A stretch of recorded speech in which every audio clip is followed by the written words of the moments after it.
So now what do I do? Well, I guess there's only one thing.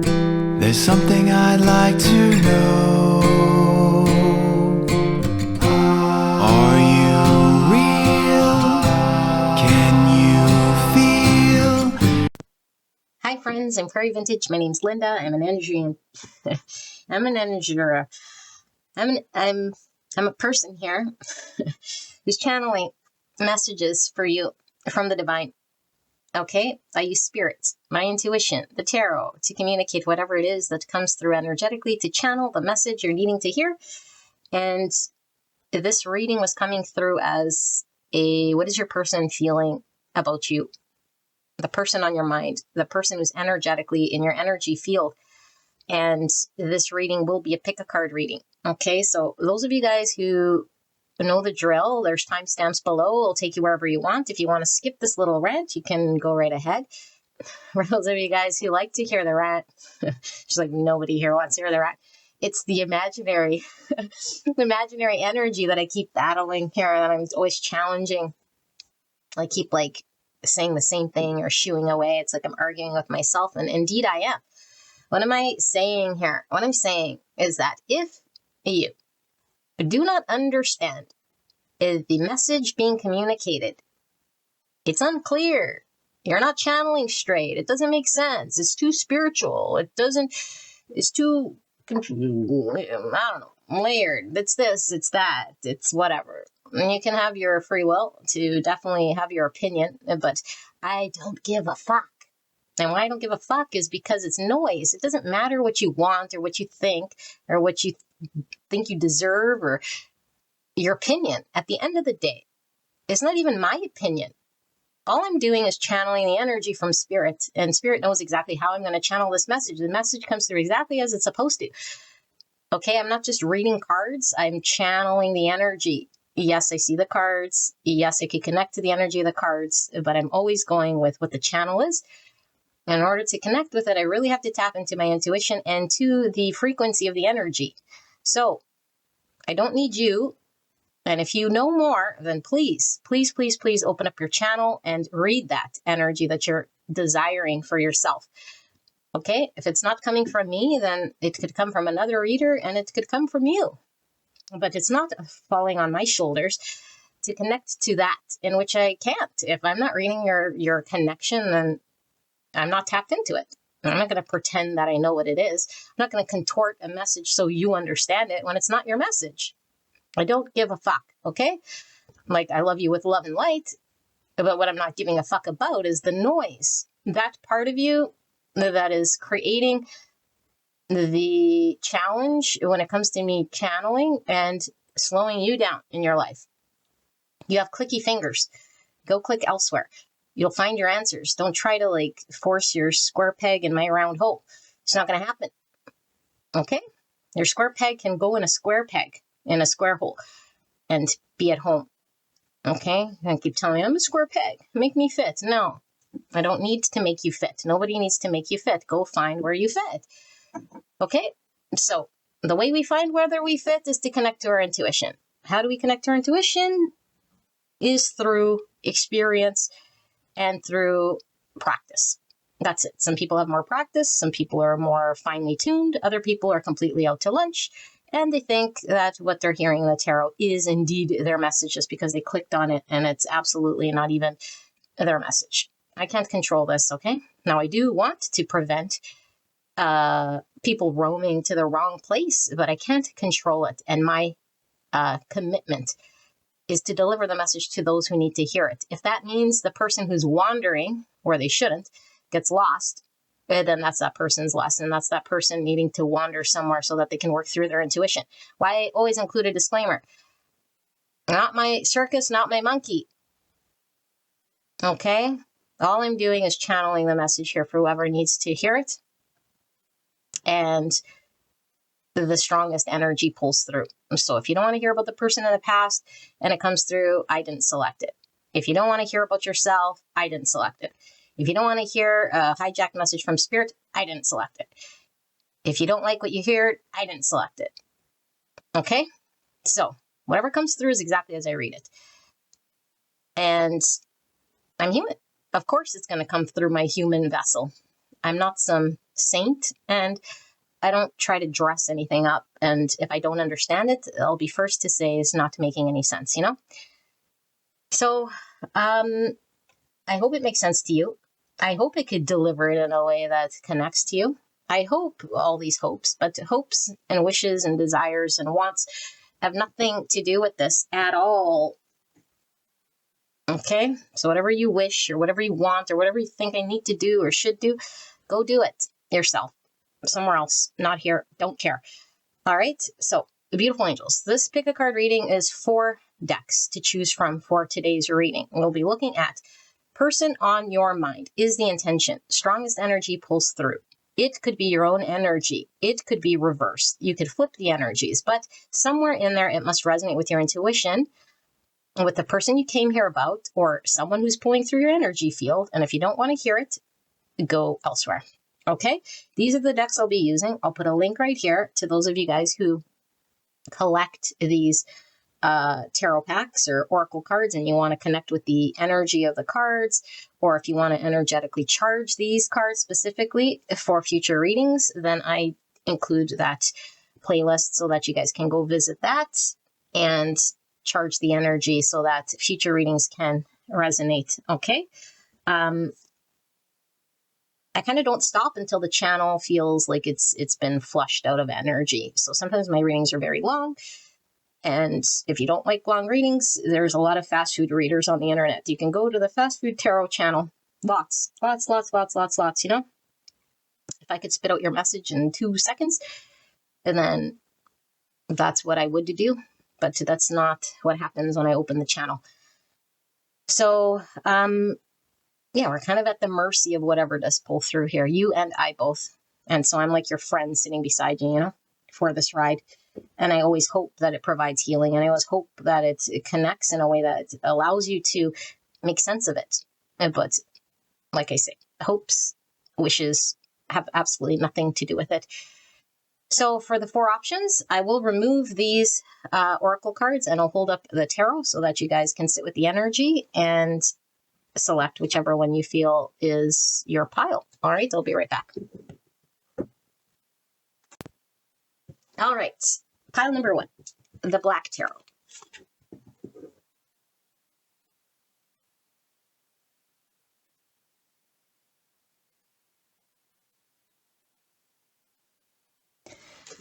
Pile number 2, El Tarot deck.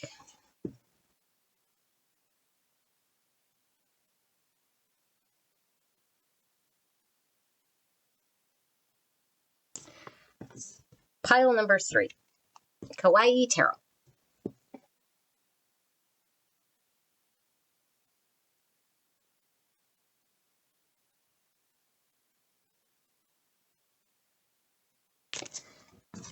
Pile number 4, tarot deck that I got a million years ago and it never had a name and I have no idea what it is.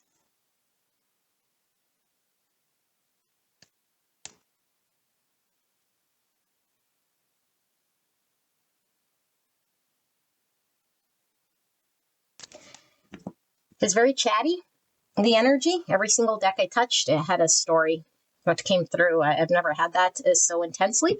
So let's grab your tea, grab your water, grab your sanity. I'll grab back support. And yeah, I am excited though to tap into this energy and see what we see. Okay. Beautiful angels, sit with this energy, take as long as you need. If you feel connected to multiple piles, listen to your intuition. Sometimes, like I say, the energy is flipped and reversed. So one could be you, one could be your person, one could be past, present, future energies. Don't make it fit. If you have to contort yourself, then it's not your message. It shouldn't be. Some of it resonates and the rest doesn't. And it's probably not your pile unless there's certain messages for you. Okay? I'm not throwing a whole bunch at the wall, seeing what sticks. It's going to be very specific. Very specific. People are needing to hear it. And that's how it channels through. All right. I'll see you guys at your pick.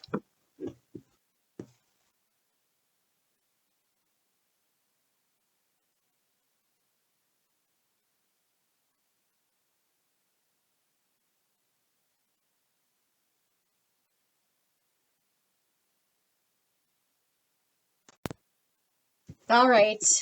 Pile number 1. My goodness, chatty. You know what I was really getting? Nightmare Before Christmas with the dog that looked like, I think the name is Zero. I don't know if Zero is the dog from Nightmare Before Christmas, but Zero could be from another Tim Burton movie. But it's giving me Tim Burton vibes. Okay, so something could definitely be significant about Christmas or Halloween. So we can have a birthday or an anniversary right around Christmas, Halloween time. Okay, or maybe the anniversary of this connection or someone's birthday, but also I was getting movies could certainly be significant, or cinema, or artwork as well was coming through, but it was like really loud here. So normally I have like pre-shuffled oracle cards for this reading. I'm going to shuffle these cards here, okay? So I'll put timestamps for those of you guys who are just wanting to get to it.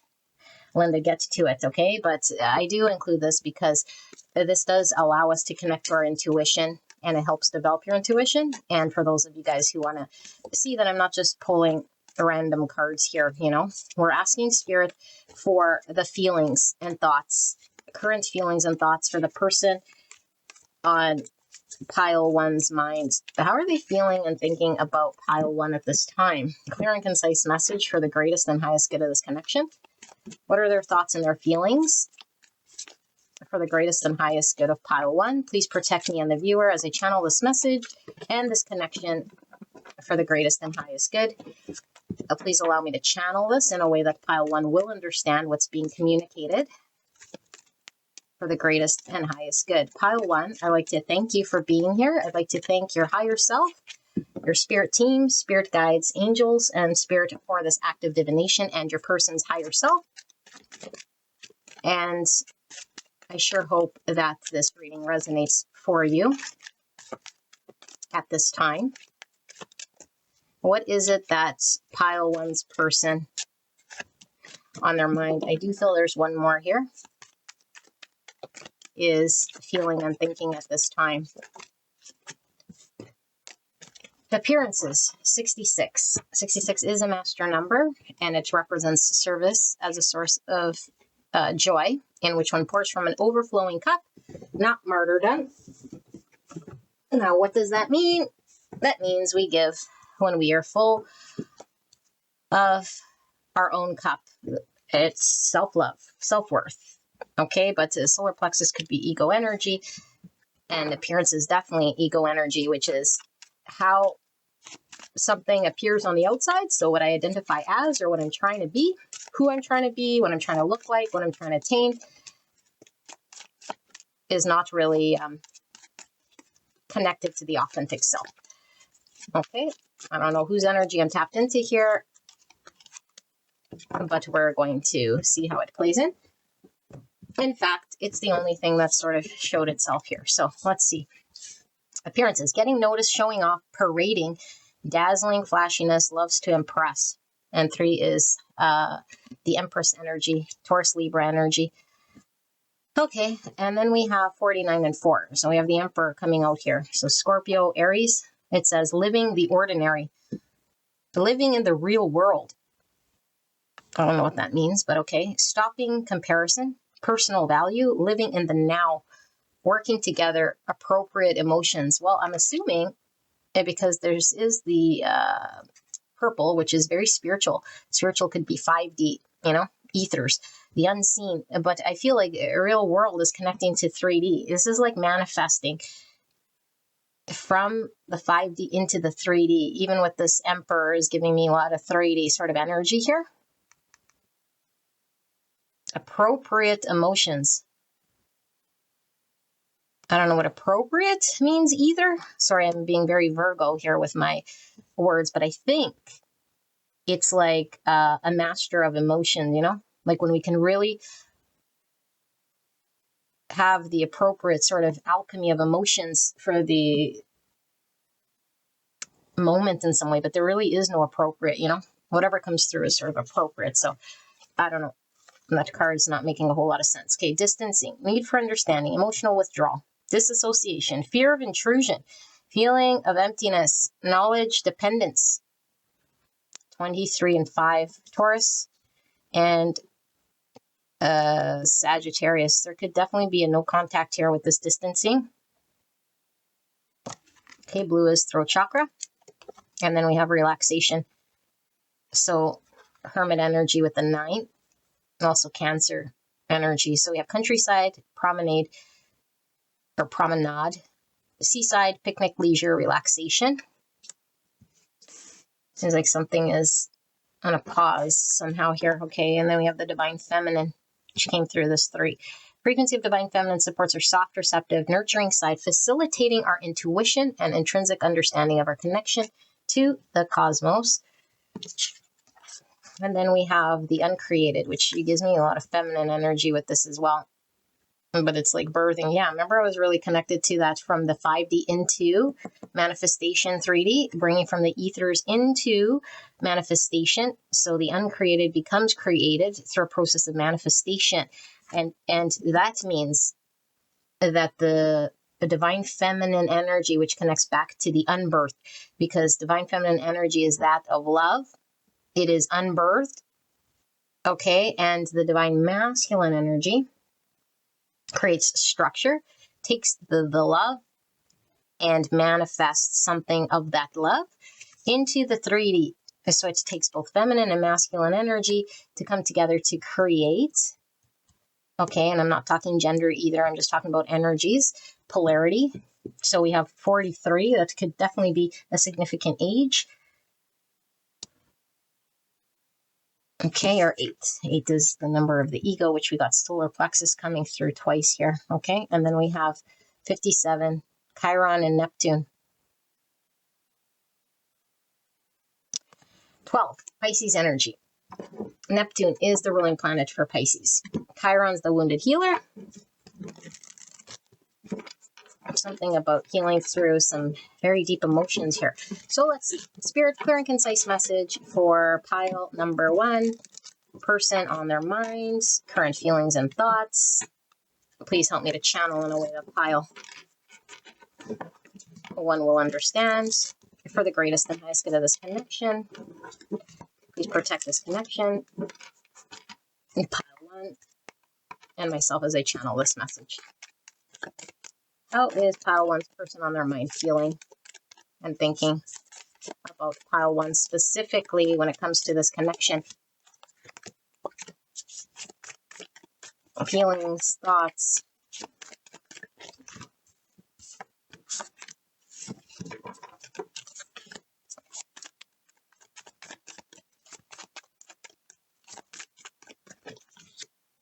Okay. It's really hot in here. Queen of Swords, Gemini, Libra, Aquarius. 2 of Swords in the reverse. That's the air energy, mental energy here. Queen of Pentacles in the reverse. Virgo, Taurus, Capricorn. 2 queens. Knight of Swords, more sword energy. The Devil, Capricorn energy. King of Pentacles. So now we have the King and the Queen of Pentacles, both in reverse. Virgo, Taurus, Capricorn, heavy Capricorn here. We did talk about a birthday around Christmas. Could certainly be, like I said, significant here with Capricorn energy.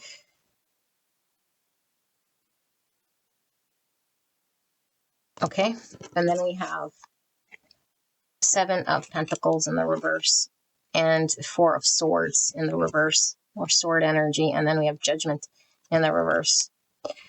Wowzers. All right, let me channel this message. What's under Queen of Swords? The Page of Swords. Of course, more swords. So we have both the Knight. Did I say Knight? I need glasses. 8 of Swords. I think I read this as the Knight. Very sorry. 8 swords. 8 swords. Queen swords. Page of Swords in the reverse. Okay. Let me sit here with this.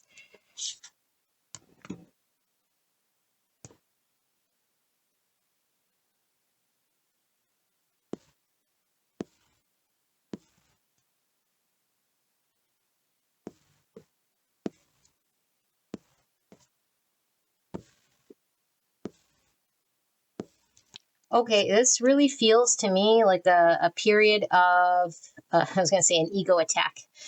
It's not really a thing at all, okay? But it's like things need to settle before we can see.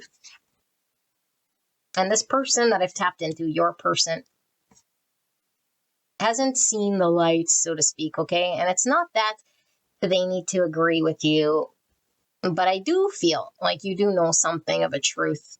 And it is for sure your truth, what you see clearly here, okay? But whether someone's going to agree with it or see it, that's a whole other can of worms. However, what is coming through is I think there's a truth about this connection.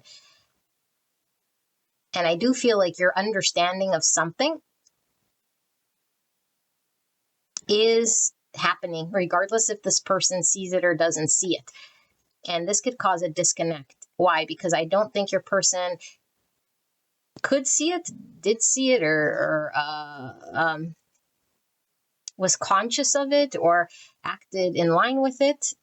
And so this could be very discouraging because I'm really seeing this as a strong belief in an understanding we have come to see through an experience of wisdom.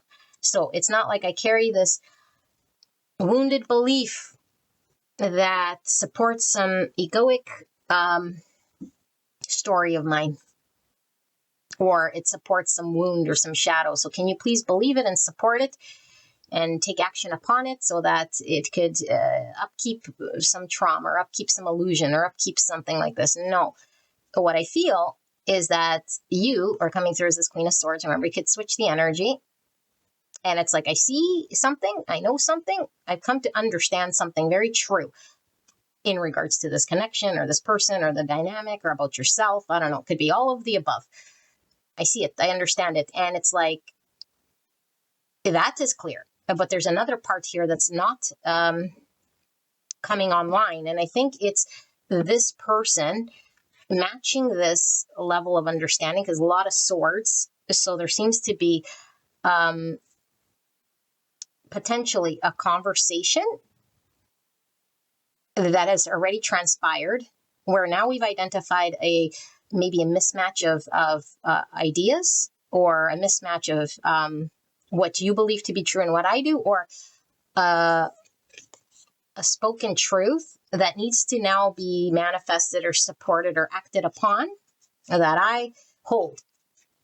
And once I see this truth, I can't not see it. I can't pretend it doesn't exist. I can't undo my experience. I can't lie. I can't, like I could, but in this case, there's a truth and there's an understanding.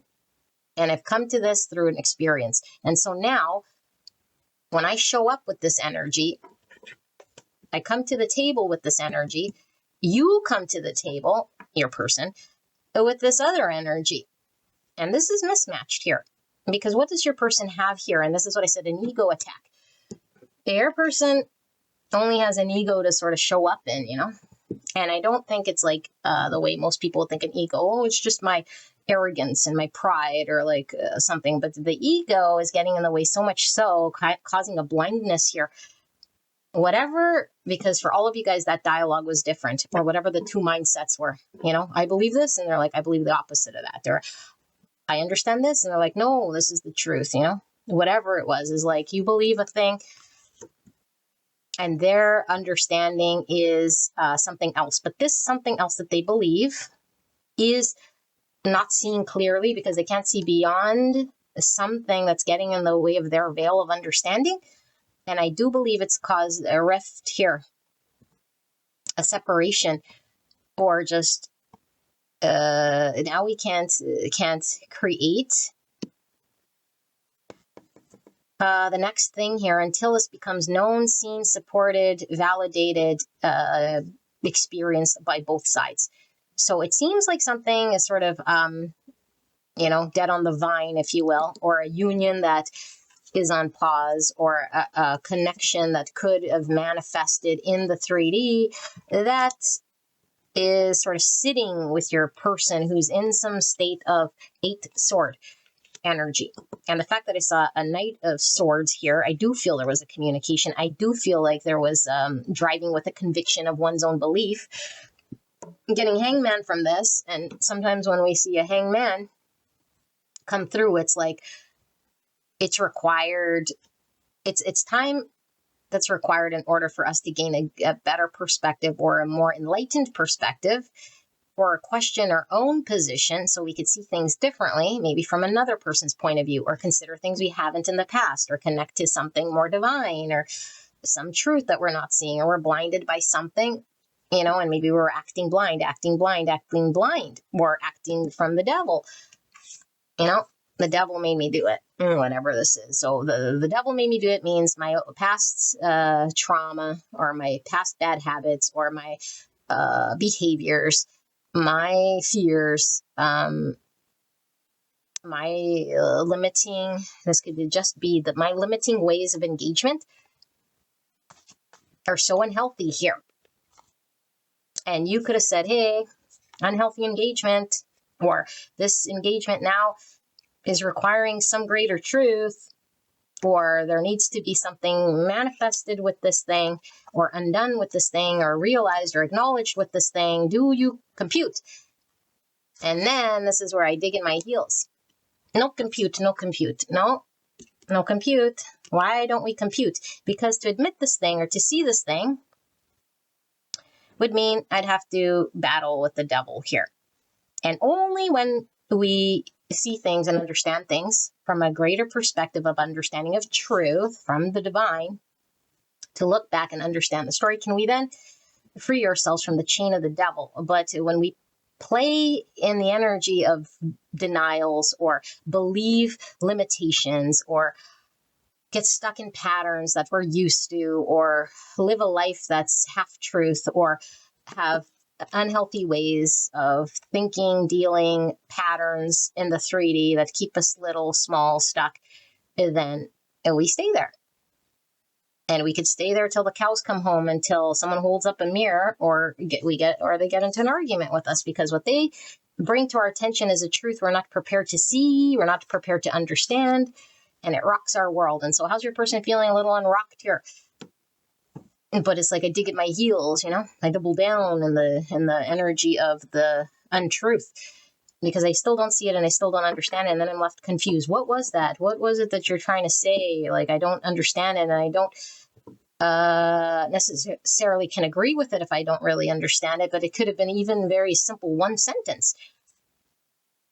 So it almost feels very infuriating, because this I'm channeling intuitively is like, if we say something as simple as, look at that, I don't know, blue line, very simple, a few words, look at that blue line. And it's so threatening. And it's like, like, why are you pointing like at the cow? And like, I don't know, it seems like totally like in a complete universe unto itself, to support some delusion here, or some thing. I call it delusion because it's the devil, and the devil doesn't exist. So it's the illusion that I hold, which makes me delusional, because there's no such thing as this sort of story outside of my own mind with all of these swords. And then I'm sort of frustrating to deal with, because Page of Swords is a very frustrating energy, It's like, when we deal with someone who doesn't know, and they come up with a solution, or they try to fix something, and it's like their first day on the job, and you're like, just take a back seat. You don't know, and sometimes it could bring some insight, because it's like new eyes, fresh ideas. But this is really like, no, you don't understand. So whatever you do say at this point in time is just coming from, like, of course, there's significance and value in anyone's, understanding. But when it comes from a devil, when it comes from a lack of understanding, it's this defense mechanism, and trying to like argue the incorrect path, or the path that's not true. It's very annoying. This energy is all I can really say, and it's causing this stagnation block in this person's world, because if they can't see this truth, then there is no other choice to move. It's like, this is the only thing I see and understand. Therefore, or there can't be any other decision outside of this. Like, this feels like someone who only sees a one-track mind, this is very limiting for sure. One-track mind, so very limited. Meanwhile, there could be a plethora of like options and decisions and experiences and paths to go down, but it's like the devil limits that. And then instead of saying that I am danced with the devil or chained to the devil, or that I have been sort of experiencing this thing, I sort of justify that this is real, this one path that I'm doing, or this one thought, or this one argument, or this one idea that I have is the real meal deal. It's like, no, you just don't want to admit that you're here standing with the devil.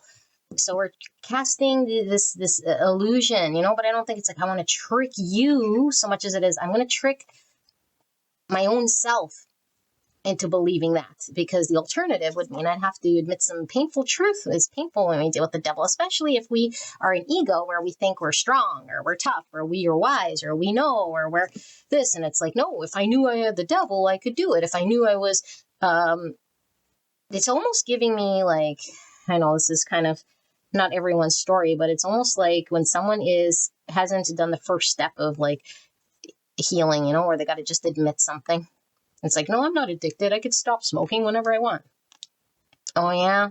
And they're like painting this picture, but they're not thinking inside, no, I really can't quit, but I want you to think that I can quit smoking. It's like, no, they're just really casting this version out into the world of someone who does have control, who can quit at any time, who does have the power, who knows what they're doing. And it's like, no, you don't know what you're doing.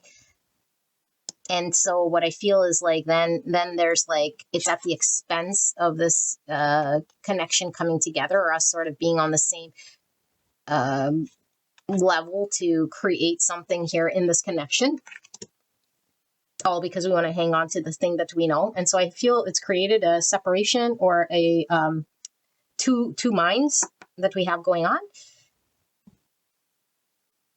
And I do feel like there is a message here in regards to when, because this is a major arcana, when the truth, and I'm not guaranteeing you or promising you that your person is making efforts to get to the truth, but sometimes the truth has funny ways of revealing itself, and the truth eventually has a way to come out. And when the truth does come out, because it's here, it's present in the judgment, when I finally can understand this thing that I wasn't seeing and I wasn't understanding, they were trying to tell me or show me, and maybe you never had to say it directly as a confrontation, because for some of you guys, it's like it's interaction. You're doing something in line with truth. And even if this person, because it's so hard to explain this energy, even if this person's like not a part of this truth, it's like there has to be an honoring of this truth, because it is true for you, and it's making something true in this connection. And so if they want to like support this connection or grow or create or something, there has to be an acknowledgement of this truth, or whether they want to support it, believe it. It's like they need to sort of see something they're not seeing, acknowledge something they're not acknowledging. And this only comes through what? Through reflection, through time apart, through, but it really depends on how strong the devil's hold is here. So I do feel like there is a lot of layered messages here that keep popping through. Something about personal value, because I feel like when we have two sort of extreme ideas or beliefs or understandings, it could really be apparent that someone else's value system or their actions or what they support or what they say, it starts to really become apparent to us. How divided are we? How compatible are we? How can we really build something or commit to something or grow together or work together to build something here if we can't even get on the same page of this value or this understanding? And if you're so sort of not seeing it, how long do you sit in not seeing it? And do I sort of compromise this truth that I've been trying to show you or tell you or do. So is there love here? There's a lot of love. There is some version of this connection that's sitting in the ethers, I do feel, for a manifestation of a masculine and a feminine. Okay, and again, like I say, it doesn't have to be gender so much, but I feel it's the masculine and the feminine coming together to birth into this in this universe, and create something real. Once the overcoming of this devil, once the seeing of the great truth is sort of worked beyond, and I do feel like it's sitting with the person here who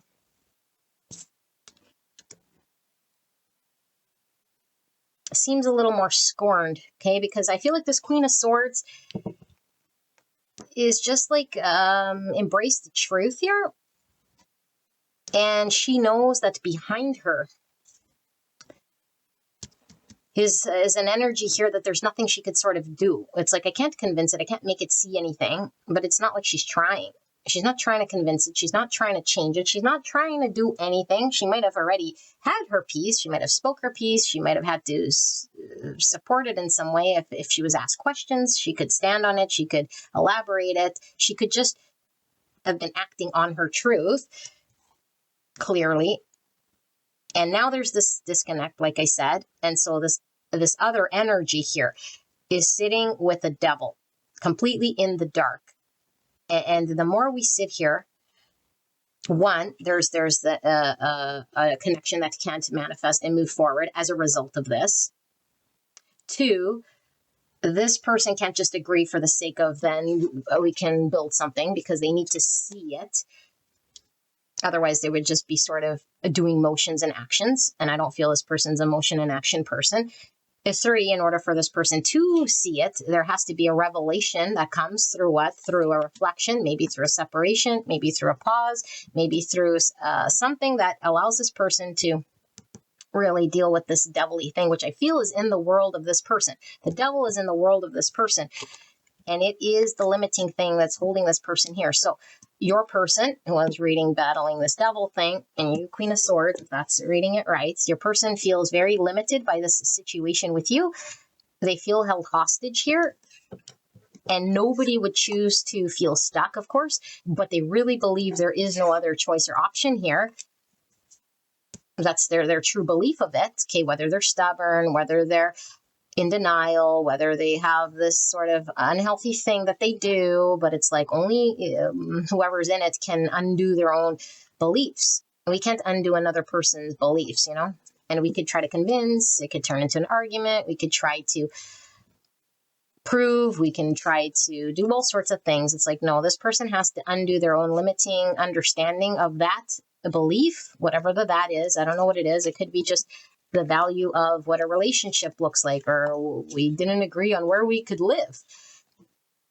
You know, this is a truth. Like, my truth is I must live, I don't know, by the mountainside, you know, but that's my truth, and no one's going to sort of like it doesn't come from a place of like, it comes from a very true place of experience that now I know and see a truth. And either you're on board or you're not on board. But I don't feel like it's my way or the highway type energy. This feels like a revelation that has come. And that once if I knew, or you knew, that you were in devil energy and that you had 8 swords and that you weren't seeing clearly, you would most likely agree with me too, but you're not. So I'm not going to sit here arguing with your shadow. I'm not going to argue with your ego. I'm not going to dance with your delusion. I'm not going to support your distortion on reality here, because it just supports your story of I could quit at any time, when I know that you're just creating some sort of story here that isn't true. So there's an undeveloped creation within this connection, only because the person with the devil is not even seeing it as it's sitting with them to like have a choice, and there's maybe a need to have an honest truth come about. It's like, I don't even know what the honest truth is. If it came up and slapped me on the ass, I can't even see what I would have to say because I haven't seen it yet. I haven't connected to what it is yet. Yeah, so I do feel things are sort of stuck here, and this person feels like, well, it's out of my hands, you know? And this is a very, it could be a bypass energy. Because, yes, we're not doers, we don't control things. But when we sort of throw our hands up in the air, there's nothing I can do, it's at the mercy of this. You're the one who saw something that you see as your truth. That's your own truth, that's your own perception. It's like, we could really bypass with that. You know, like if someone's like saying, whatever it is that they're saying, yes, there's some truth to it, but some truths are closer. Some perceptions are closer to divine truth, and other perceptions are lower vibration. They're further from the truth. Okay, when I say truth, like the divine truth, the objective truth. There's only one objective truth, that's the divine, and nobody knows what it is because it's divine, objective, clear, and everyone has their perception. Everyone has their veil. Everyone has their experience. But when it's heavily distorted by devil, 8 swords, a page of swords in the reverse, a lack of understanding, experience, a denial, a limitation, a not understanding and seeing, we haven't learned the lesson. It feels like there was something experienced and I didn't learn the lesson. I didn't see the thing. I don't want to admit the thing and I don't see it because maybe this protects me. Maybe there's whatever. For whatever reason, this is the thing. Whereas this is just one card. And do you see the blue line over there? You know, I see what I see. There is no distortion here. So which one is more in line with divine truth? The Queen of Swords, rather than this devil and this 8 swords and all of this stuff here. So this energy of this devilly energy, okay, is bypassing in a way, saying nothing I can sort of do here, and your perception's your perception. So if it turns, it's going to turn. I'm going to sort of throw my hands up in the air. Nothing I can do because it continues keeping this devil alive. This is like the analogy I used of the smoker, because I can smoke another day, because I can support that thing that kept this alive, you know? And I don't think it's because I want to choose this consciously, that I'd rather be in this energy because this doesn't feel good. But this is my perception of some distortion still keeps me from seeing that in which I'm not prepared to, because then I'd have to deal with this. And so I'd rather bypass and say nothing I could sort of do here. And yes, it's a shame. And yes, it's luck isn't turning for us. And yes, we've had better days. And yes, it's at a low. And yes, they're not that in denial. Like, yes, it's not coming together. Yes, you're not talking to me, or you're, I don't know, your idea is separate from mine. You're off on your own tangent. And here I am thinking that I see and understand. And this is like the what's that word? Very scary energy when we think we understand and we're actually further away from truth, you know? Because I do feel like this person feels they understand something, or at least they're standing in that energy. And that's why I said it's like an ego, what did I call it? A snapshot of ego, or I don't know what I said. The attack of the ego. Because we ride that wave, you know, and we could sort of die on that hill rather than admit a truth. But I do feel like this sort of an energy is a type of energy that will sort of hit some point of crashing at some point. I don't know why I'm making a big soup of this. Okay, but I feel, yeah, like even the 7 Pentacles in the reverse is giving me this Wheel of Fortune in the reverse, because it's like, there's nothing I can do. I just throw my hands up and give it to the universe. Like, it could be even a dialogue of when I did try, or what I can do didn't work. Therefore, there's nothing I could do. It's like, yeah, but what you did do was just keep trying to prove your point, which was backed by a devil and an 8 swords. Or what you did do was you didn't do anything towards the doing of the health. What you did do was support some sort of appearance or support some sort of narrative that's going to continue down the path that you wanted to maintain of limitation, of devil, and of some story that you wanted to believe. And I'm not buying what you're selling. I'm not picking up what you're putting down because I know and I see something else. So two very strong understandings. And I do feel like the Queen of Swords has a truth that's been seen here. So I feel the knob gets turned of desire and intensity, because there is a calling for this person to see something and deal with something with judgments very strong about this devil in their world, which connects back to this 8 swords, which is manifesting as a nothing I can do. I've done it all. And put my hands up in the air. It's like, no, that's an untruth and that's a bypass. And that's what we're sort of falling back on here. And it creates an uneasiness here. It creates an unpeace here. It creates a disharmony here in their world. It creates an energy that we can only sit in for a short period of time before it's like, let me revisit this, you know, but we have to be humble to say, let me revisit. Maybe I'm not seeing something. Maybe I don't understand something. But in this energy, it's like, no, I there's nothing I can do about it. Like, it's like, are you sure? Or are you just 8 swords? Are you sure? Or are you just not supporting your own devil? Are you sure? Or are you just not wanting to be honest about something that's come to your attention, but it threatens something in your world? And so you don't want to be threatened. And so you just sort of put the connection is threatened and it's at risk, which could be very hurtful for this Queen of Swords, because it's like, I'd rather this connection be at risk than fix it or eat humble pie or even face, or even maybe there's a small chance it could be wrong, or I could review this, or I could, but it's like, no. Nothing I can do. Nothing I can do here. Like, don't you see the truth here of this thing? And then create this thing that makes it, paints it in a certain way. Because if there's any sort of crack here in my truth, any sort of little, you know, like hairline crack here, this whole thing could just fall down. So I want to make it as solid argument as I can. It feels a very solid argument. I'm right, you know, about this thing, regardless if they're like arguing with you or not. It's the energy that's I'm tapped into, and it feels it's tiring to uphold this. For one, it's exhausting because it's upholding some untruth, and also because it is an 8 swords, it's limiting. It's not allowing there to be movement and freedom.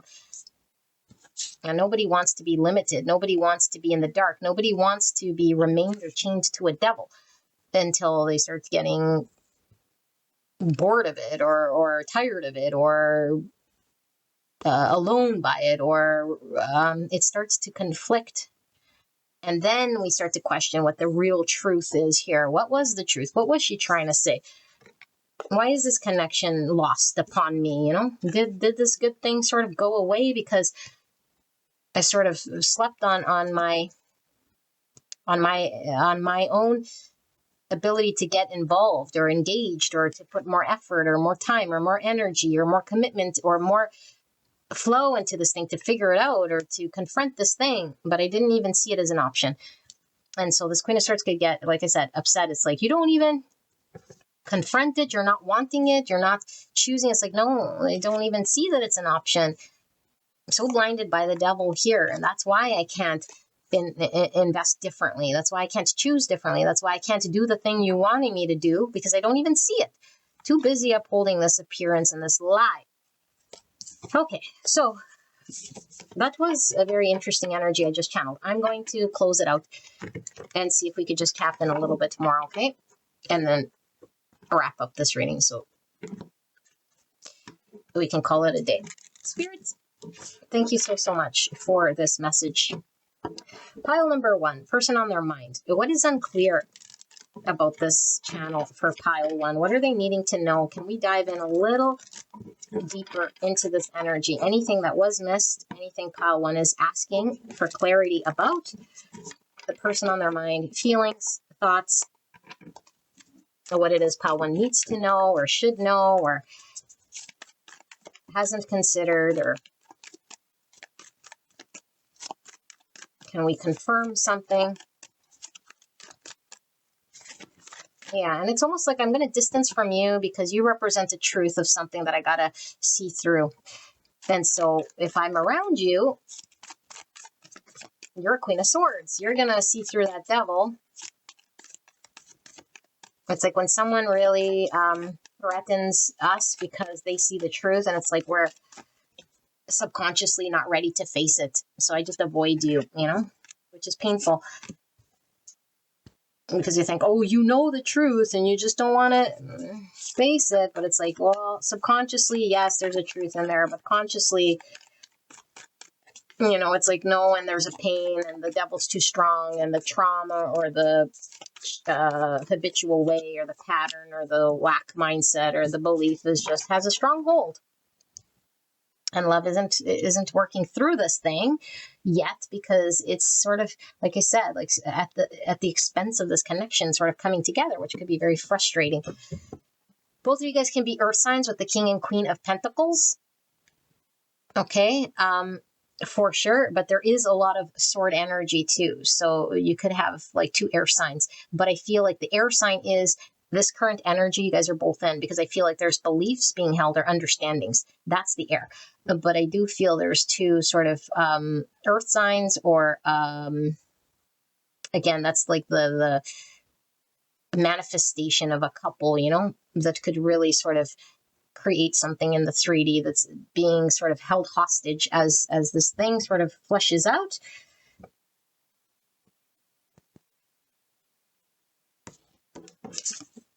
So Neptune is the ruling planet for Pisces, which does talk about feelings here, and could be a healing experience that we're having here that connects back to one's feelings. I don't know how it ties in, but it is coming through here, and speaking one's truth is coming through very strong as well. Okay, so at the bottom of the deck, we have strength. Strength is all about being able to face what we sort of need to know how to hold back if we're required to sort of restrain ourselves, and when to face what we need to. But it is, like I always say, the ego card. So it could represent someone really in their ego, their pride, or trying to maintain their strength, you know. I'm really going to maintain this position, like I said, die on this hill, or hold myself back. So I could be right, yeah, hold myself back with the 4 Pentacles here. Because both these cards could be holding back. Okay, in order to maintain my position. My position of strength. So if that's the devil and I believe I'm strong in that, this appearance, then I'm going to hold it. It's tiring, you know.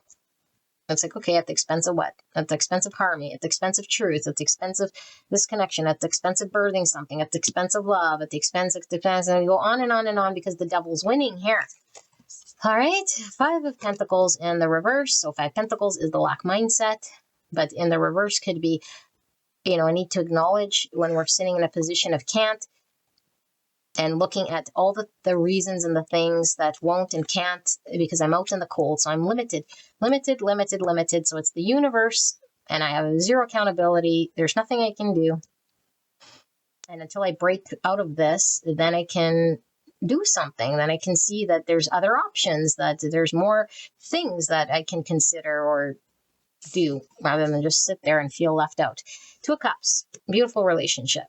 Harmony, union, love, values being shared, supporting one another with truth and love. Yeah, I was really feeling with the King and Queen of Pentacles, like this union of 2 with 2 cups, beautiful energy right here. The 9 of Pentacles, so this is all about self with the 9, okay, but it's like our own capacity to be available, to show up in an energy that's confident, secure in one's position, grounded, stable, and present in the self is required in order for there to be a showing up for other. But to be like this, I have to get out of a 5 Pentacle I can't be in a 5 pentacle and maintain a 9 pentacle energy, because these are two polar opposite energies. This is, I have everything I sort of need. I'm confident in producing, and, and this is like, oh, I'm at the mercy of not having, and I can't, and it won't. And so which is the truth? 8 swords would say I'm 5 pentacle, and spirit would say, the judgment would then say, yes, depending on how you see this energy, you can change this mindset to be a 9 pentacle based on sitting with your hangman, or with a greater truth, or challenging your mindset, or breaking up with the devil here, because what's at risk is a beautiful union. Okay, 2 of Pentacles.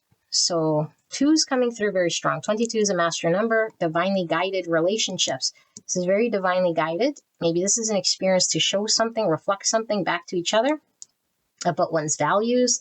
Maybe we really need to work through this devil in order to be able to birth the next step of this connection. Okay, but 2 Pentacles is kicking me back to this 5 Pentacle energy, because it's also speaking sometimes of lacking the resource. It's like one moment we could be up or down. It's like robbing from Peter to pay Paul. It's like, I thought it was this, and then it turned into that. I can't stabilize it, or it gets grounded, and it's like up and down, or turbulent, or I can't prioritize. I need to choose. I need to harness a more solid energy rather than an inconsistent. Someone can get very seasick, Sometimes I'm here, sometimes I'm not. Sometimes I believe it, sometimes I don't. It's like it's waffling. It's not strong and grounded and consistently sort of in that truth. Now, it doesn't mean this person isn't consistent. It could mean that they're not. This could be talking about their presence, but it feels like in that truth, or in that value, whatever that sword argument, or that truth, or whatever it was, this person is not solid in that understanding. And it's creating a deficiency or disconnect in this connection. The King of Wands in reverse. So I don't stand in an energy here that can confidently secure whatever it is that is needing to be secured, until I'm able to sort of get to the core of myself, my confidence. Both these cards could talk about our self-confidence, our vision to secure something that is needed in order to make something maybe a reality. But again, this ego, I want to be right, or I see it in a certain way, and therefore that's the only way I'm sort of seeing it. And then it gets stunted here, because the King of Wands in the reverse isn't going to accomplish anything in that energy. Okay, 7 of Cups. He's not going to accomplish anything. He's going to stay daydreaming. He's going to stay fantasizing. He's going to stay open-ended. He's going to stay confused. He's going to stay having to figure it out at the end of the day with the 7 Cups. So I don't know that we got much more insight other than the fact that what's coming through here, and I think it's more like, I don't know if it's guidance so much. What's under that? The Ace of Cups in the reverse. 4 Pentacles, and then the Strength. So you're dealing with somebody whose thing is really set on them. And it's like a cascade effect, because it's like, I'm going to stand firm in an untruth that I perceive to be at this point in time where I want to sort of stand behind. And it is stemmed from, I think, a lack of asserting one's own true strength, that one can accomplish something, that one can do something, that one can be unwavering in something, and show up in something, and lay roots in something, and be solid with something. But it's like, oh, maybe the belief of the 8 swords is like, I don't think I have it in me, or I can't consistently do it, or it's this mindset of lack here. And Spirit saying, until this is seen and worked through, this person might have to sit in discomforting energy, because 7 cups sometimes could be key, yeah, fantasy, but it's like if we're always sort of stuck in fantasy and then we look and what's around us is nothing manifested, it's uncreated. It's like living a lie, really. It's like, oh, I'm always sort of in my mind about what can be and what should be and what can happen, but it's never happening. You're never doing it. It's not manifesting. You're not strong in your own position to make it a thing. And they could make it a thing, but I don't believe it because I either lacked the confidence or I didn't see the vision just yet because I wasn't welcoming it. And so I might have to uncover all these different sort of experiences of the cups and be like, oh, that sucked, or oh, that didn't feel good, or oh, that definitely just made me feel this way or that way. And it's like, but it never amounts to the thing. And what's the thing? The true thing here is a 2 cups. And so we're experiencing what we have to before we get to a 2 cups, until we say, you know what, this scarcity, this held backness, or this hill to die on, or this not connecting to a greater, deeper sense of truth is what's preventing me from showing up or from going after, for creating this truth or this thing with pile number 1. So why am I held back here? Why am I letting my ego get in the way? Why am I not connected to this Ace of Cups? But I must connect to the Ace of Cups in order for me to show up as a cup. So I got to go through this process. And all the Queen of Swords sees is someone in a 7 cups. Daydreaming, fantasizing, confused, not clear, lacking confidence potentially, maybe making excuses. All they see is their limitation, held back, scarcity, I can't do, I won't do. And painting it, and this could be the appearance, painting it up like a 9 pentacle. This is my strength, this is my truth, this is what I'm capable of, this is me, this is my independence, this is my, it's like, you're dressing up the thing, convincing yourself, you know, but it's like you're only really independent when you're true to your heart and lead with your heart. If your heart was saying a truth and you're in line with it, then yes, you would definitely be a 9 pentacle. But where your person is sitting is like, yeah, the appearance of the 9 pentacle, it's real, and the independence, but it's like, so therefore I'm creating a 7 cup. It's like, that's not creation. That's an unmanifest. That's a fantasy. That's a fart in the wind. That's I wish and I hope and I pray. And if I pray hard enough, the universe with the Wheel of Fortune in reverse and the 7 pentacle in reverse, it'll become a reality, right? It's like, no, a 7 pentacle in reverse and a Wheel of Fortune in reverse won't create nothing. They'll sit there with the 7 cups forevermore. And of course they can't sit 7 cups because they can create a 2 cup. They can. But they have to be a true 9 cup, not an appearance of a 9 cup, a 9 pentacle, not the appearance of a 9 pentacle. Okay, that's it. This is your reading, pile number 1. I hope this made sense to someone. It definitely made sense as I was sort of channeling it, but it seemed very specific. All right, so Aries, Leo, Sagittarius here, and more Leo. Yeah, so that's what I see. I'll see you at the next one. All right, bye-bye. Pile number 2. Sorry, I'm laughing because I don't know why I'm laughing, but we have El Tarot deck. All right, so we're looking at this person's feelings for you. And like I say, could come reverse, could come flip-flop. It's up to you to ascribe whose energy is what here. Okay, if it's not for you, then go check out another pile. Now, I will be pulling all the oracle cards. This could take quite the process for those of you guys who like to see the cards being pulled, so that you know I'm not just sort of picking cards, at random here. We're going to ask spirits to connect to your person's energy, the person on your mind, feelings, thoughts, right here, right now. Pile number 2 is person on their mind. What are their feelings and their thoughts at this time? Please protect me and the viewer and this connection and the person that came here about as I channel this message for the greatest and highest good. Thank you so much, Spirit. Thank you so much to pile number 2, your high self, and your spirit team, angels, guides, ancestors, and spirit for this active divination, and of course your person and their higher self, and whatever it is that spirit is wanting you to know about this person's feelings. I feel it's a side story. Spirits is so funny. Through me, it's like the longest readings. Oh boy, oh boy.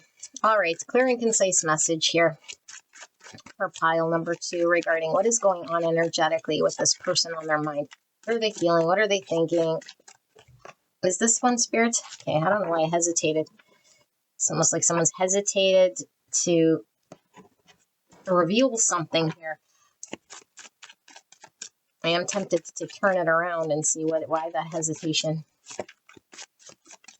Clear and concise message regarding pile number 2.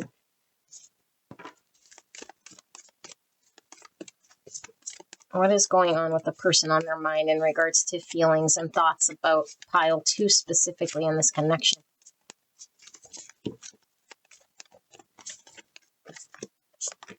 All right, 2 more oracles. Pile 2's person on their mind, feelings, thoughts at this time.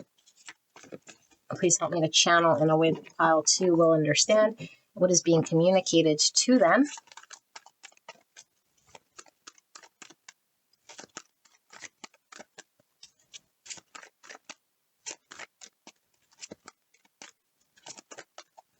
Okay.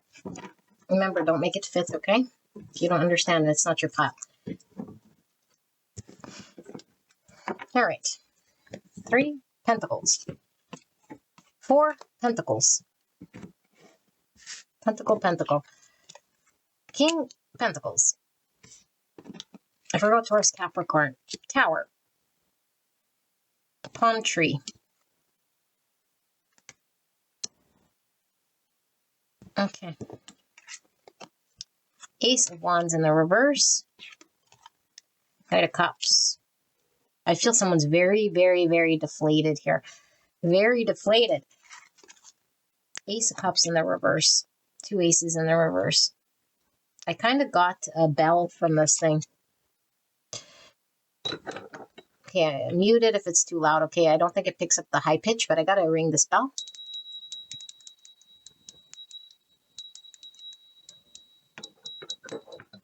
So, I'm getting an awakening of sorts, or something that has come, as a result of this tower. And then the 7 wands. That is 7, right? Yes, 7 wands. Okay. The side story I like to leave to the end. Let's see, what were we hesitant about here? Oh, okay. Suffering. 61 and 7. Cancer energy. Fundamental injury, it says misfortune, hardship, sadness, pain, distress, and nightmare. Type 7, enthusiast, thinking center between pleasure and pain. All right, and then we have 7th chakra. 7, 7. Lots of 7s coming through. 7, trust the fall and adventure that arises from deep wisdom. And wisdom usually comes through a state of suffering or through an experience. Okay, and trust of life, trust of self. So the 7th chakra is the crown. It says the energy of the crown chakra supports our feeling of being connected to a higher power and a part of a larger whole. Wow. All right, so the androgyne. So this is non-gender, okay, but it's like no label, nothing specific here that's like confining something or giving something sort of parameters. Is the opposite of black and white here, this androgyne. It is sort of what we make it. It feels like a sort of an awakening of sorts here, okay? Benevolent guide, yes, like being guided by something greater than ourself, spirit. And then we have Saturn and Pluto. Wow, this is very heavy, heavy energy, you know? It could even be past life stuff that's sort of hidden in our subconscious that's being pulled to the surface. There seems to be an awakening here. Venus and Neptune. Venus is the ruling planet for Taurus, Libra, and Neptune's ruling planet for Pisces. And then we have the spiritual pride. Wow. Sorry, I'm just moving this over here. So 35 for the number 8.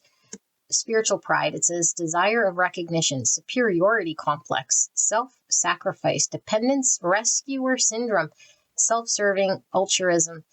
Type 2, the helper emotional center between giving and receiving, 56 and 2. Oh boy. Okay. Let's leave this like that for now because I'm going to channel this and then see what I see here, okay?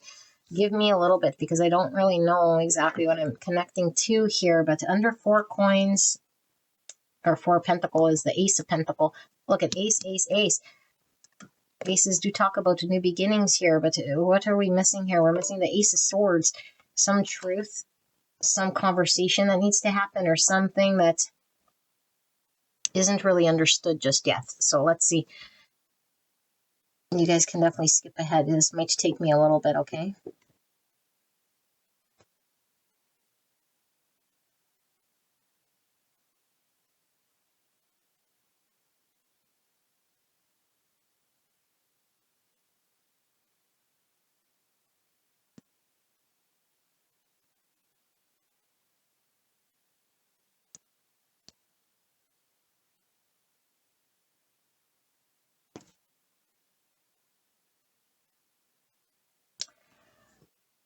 Okay, this could really be anyone's energy, yours or your person, so apply it accordingly, okay? This really feels like a humbleness that is taking over this person's world, right, in this snapshot of energy. And it could really be like, and I'm going to hope it ties back to you somehow, but as a result of your energy with this person, what are they sort of going through at this time is a realization of themselves. So you might have reflected some sort of catalyzation of a truth. And this truth is very uncomfortable for this person because I do feel like this person could have really had a big blind spot here about why they do what they do. That's like more grand potentially than that in which was actually happening, because I do feel there's a superficialness to this person. Okay, Venus, this person's all sort of showing off their bod. Now, this doesn't mean somebody who's just out there for looks, although it could be someone who's right out there just sort of physical, you know, with their body and like look at me sort of thing, like have really good looks and like use that angle. I don't think so, because I think it's a metaphor for the superficialness. And although this person could be very deep, there's deep meanings why we do what we do, you know? And like there could be deep meanings. Like it doesn't mean we always act from the deepest place. And it's like when we're not connected to the deepest place that exists and we're acting out of superficialness, but we don't realize it because no one's going to say, I want to live a life that's superficial, or I want to, you know, like choose to do something that's really not in line with a deep sort of real honoring. Because I feel like this person's being humbled with a real honoring of what truth should really look like for themselves. And I don't think they've seen it up until now. And it could be that they always thought they were a philanthropist, let's say, you know, until they realized there was maybe an ulterior motive, is like, I always gave because there was something in the back end to return, you know, but we don't really realize it until we sort of experience someone else who's like a real philanthropist who's like giving from the heart or something, you know. I feel like this person, and it is coming through with this spiritual pride, because I do feel this person could have been connecting to spirit or a deep part superficially and misguiding that energy. It feels very misguided. And it's like when we see how we have been, because it's mirrored to us, it creates this suffering, which is usually the first stage of this realization, you know, until we realize that the suffering is actually an ego, because I always say everything sort of points back to the ego until it's not. It really is until it's not. And why? Is because there always is this I that exists. As long as the I exists, there's an ego. I am victim. I am fill in the blank. And here there's a me, although it is a genuine sort of process of suffering going on here, but it's like we only suffer at the hands of the ego when I believe there's an I that could suffer, that did something, that missed something. Where this person's seeing something that is beyond their action, that has great deep meaning. And now when they compare it to their old version or how they have been, it's like, whoa, I can now see this part of me more clear, and it makes me feel very uncomfortable. And this part could have been recessed in the shadowy parts of them, you know?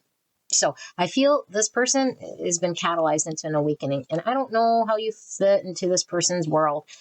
And I don't want to hear that, what does it have to do with me? And I came here for my person's feelings. These are feelings. And then it's not your pile. Then go away. I don't care. This person is having an awakening and a realization that's coming to them. And a deeper truth is emerging. And now they can see the older self or the false self or the superficial self or the lacking some substance self. And when it's not seen or understood, we continue to live sort of superficially or a lie. And then when it is connected to, then it's like, I want to align myself with truth and authenticity. So your person is aligning themselves with truth and authenticity, but they need to course correct because I think they were fighting for the wrong camp. And I think they might have had a whole narrative around it, you know, why they're doing it, who they are. This is really like, I'm not an I. There is no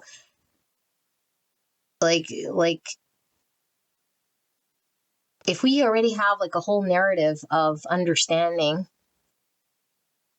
of all tomorrows and why we do certain things when that present moment hasn't even arose, then it's not in authenticity. It's not in truth. It's in some sort of spiritual dress up, you know?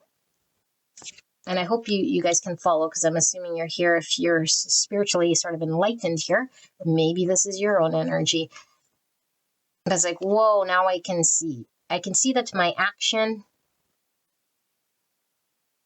in the past was still aligned with an egoic desire to align with something that gave me purpose, or gave me a title, or gave me a value, or gave me something. It gave the I something. And when we go through this, it's like, it's not about me gaining. It's not about how I appear. It's not about the attainment of something. This is about following that of the highest. And of the highest, it's out of love. And out of the highest, it's right here in this moment. But I'm still human, and I'm still sort of now carrying the experience that I did have. And so I need to process it. Why did I do that? Or how did that come about? Or I feel bad that I did say that, or that I did believe that, or I wasn't seeing it, or, you know, we need to process it. We can't just, we're not robots. We don't just, oh, now that I see it, although Spirit wants us to release suffering and know that we're the only ones who carry it, because we believe we're sort of the I that needs to sort of let something go. But it's like, it's not really a thing there anyway, now that we see the light, or we're being shown something here. And I do feel how it ties into you is because maybe this is this person aligning with the truth of how they feel in this connection, because it's like, whoa, now I see, you know? And I think this is for the better, because I feel like it aligns this person to be able to create. It aligns this person, yeah, like so that in the 3D they're able to align with creation. They're able to align with something. Whereas in the past, maybe this person thought they were whatever they believed, and it was not aligned to some greater truth of understanding. And I do feel it was maybe more understood or more labeled or more black and white or more firm or fixed.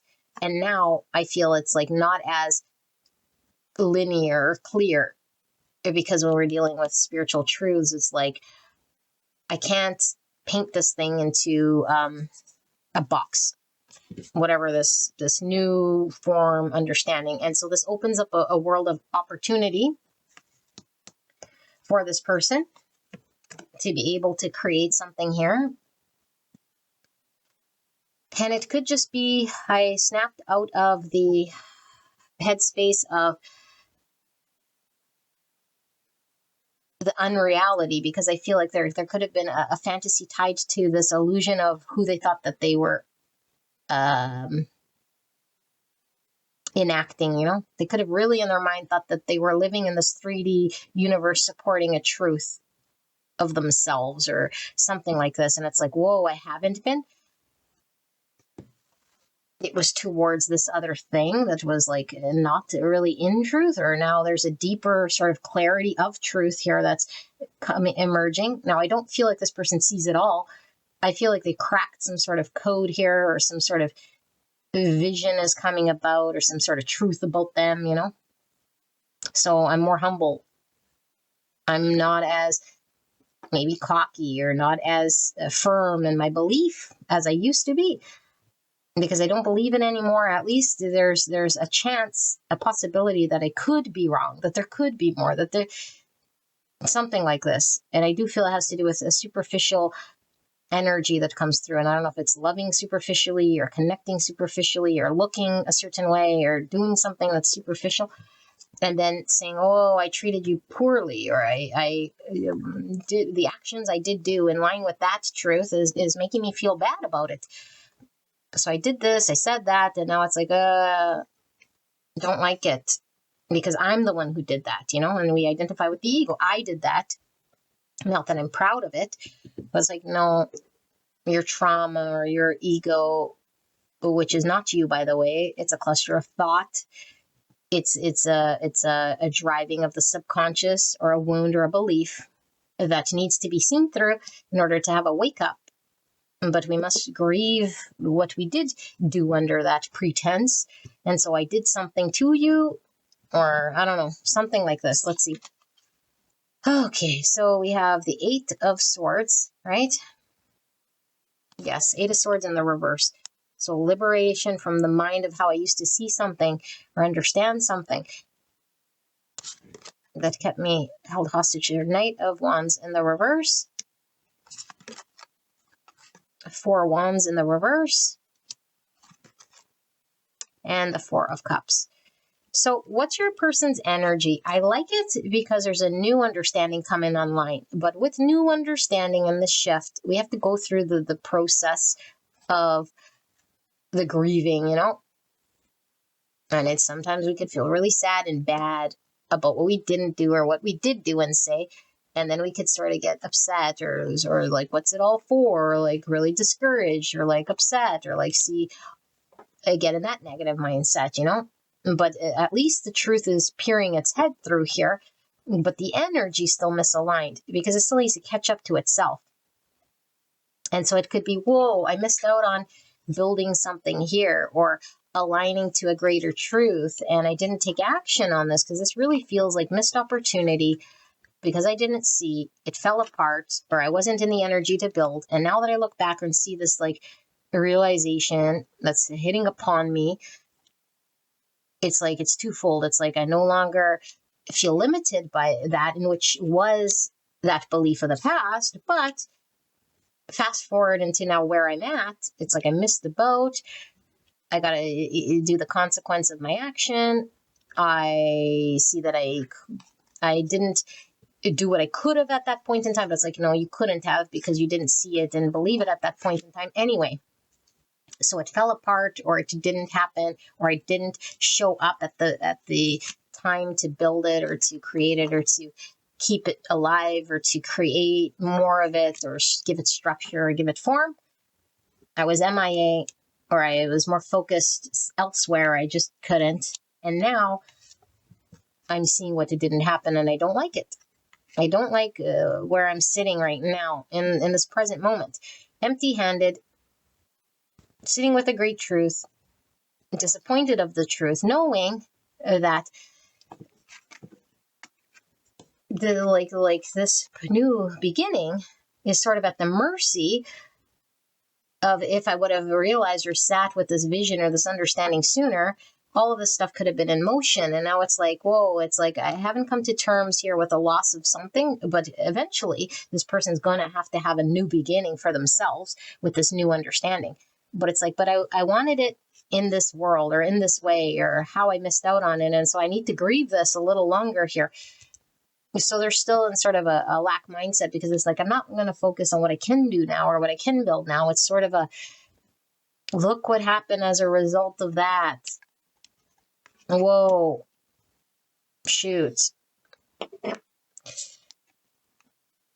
And then they really thought they were doing good by something, you know, in that other energy, whatever it was. It comes through, like I said, the spiritual pride, desire of recognition is really tapping back to this. Why I was doing what I was doing superficially. And it could have been just like getting, you know, like propped up by other people. I don't know, like getting supported by other people and then thinking, see, it's good. Other people say it's good, or it checks the box. It's good. I'm doing it for the good. But it's like, really? Or you just really have this complex underneath it. You want recognition. Okay, superiority complex, self-sacrifice, dependence, rescuer syndrome, and self-serving altruism. So this is a tough lesson to see through, you know, but we're going to, because I know this is a very unique message too. We're going to use the tarot here to see then what more you need to know about this person, who, by the way, is coming through as a Virgo, Taurus, Capricorn energy, but doesn't have to be. We also have Pisces here, and Taurus, Libra, and Pisces, I said. And some Scorpios coming through as well. And some Cancer. Let's see, Spirit, clear and concise message. So we got the Tower energy with the Tower, but we're also seeing the 7, more Tower. It seems very much a truth I believed is coming down. Did I do the side story? I don't even remember. I think I must have. Let's see. Can we close out this reading with pile number 2's person on their mind? Why are we seeing this? Called to read it like this. Underneath. What is it that pile 2's person is feeling and thinking? Can we dive in deeper into this energy for those who are resonating with pile number 2?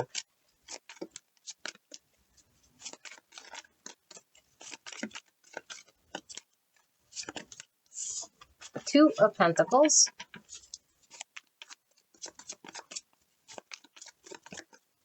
Pile 2's person, their feelings, their thoughts at this time.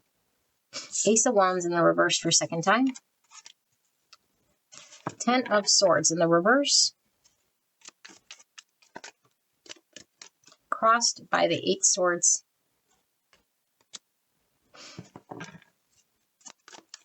Pile 2's person.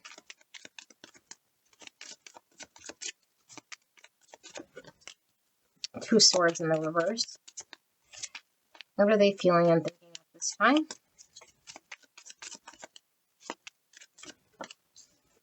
There's the King of Pentacles yet again.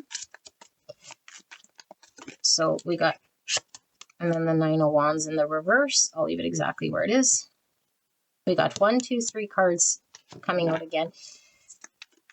Spirit, clear and concise message here for pile number 2 regarding their person on their mind and where they're at.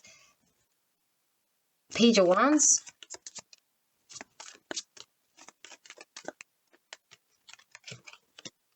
Death, perfect. Scorpio energy. And then there's the Queen of Wands. There you are. Of course, if that wasn't your energy. So what's happening here? Ace of Swords. Beautiful. The one that was missing. We were missing the Ace of Swords. At the end of the day, the Ace of Swords does come, which is great. So what's this talking about? It's a person I channeled here. King of Bitcoins, Pentacles, Virgo, Taurus, Capricorn energy. There is this need to process the current energy that they're in. it really feels like I fucked up energy. I fucked up as a result of some belief and some mindset that I'm now finally seeing through, and it created some sort of loss. So either the relationship ended, but I feel for a lot of you guys, it's a relationship that never got built, got missed. It's like I missed out because of this fucking thing. Because of this fucking thing that I believed or that I was doing, you know? So much so I was hanging on to it like it was the be all end all and it was the answer or the solution or like, and dressed it up in some sort of higher than thou sort of righteous thing that needed to be, you know? But I don't necessarily feel maybe this person was acting all self-righteous or like pretentious or like, you know, they could have been, but I don't feel that's the energy so much as it is. I really truly believe that what I was doing was for this high good, but it was really superficial. It was really an underlying thing that was doing this thing within me. And I thought it was right. And it was at the mercy of holding me hostage to that. And then I missed out on, I'm assuming, what it was that I could have created with you. Because there was a greater truth I couldn't see. And all of this energy that I'm going through is showing me that at that point in time, although, yes, I was in that mindset, it's like I could have been invested. I could have, you know, and as long as we believe we could have done something, which we couldn't, we just did the best we could.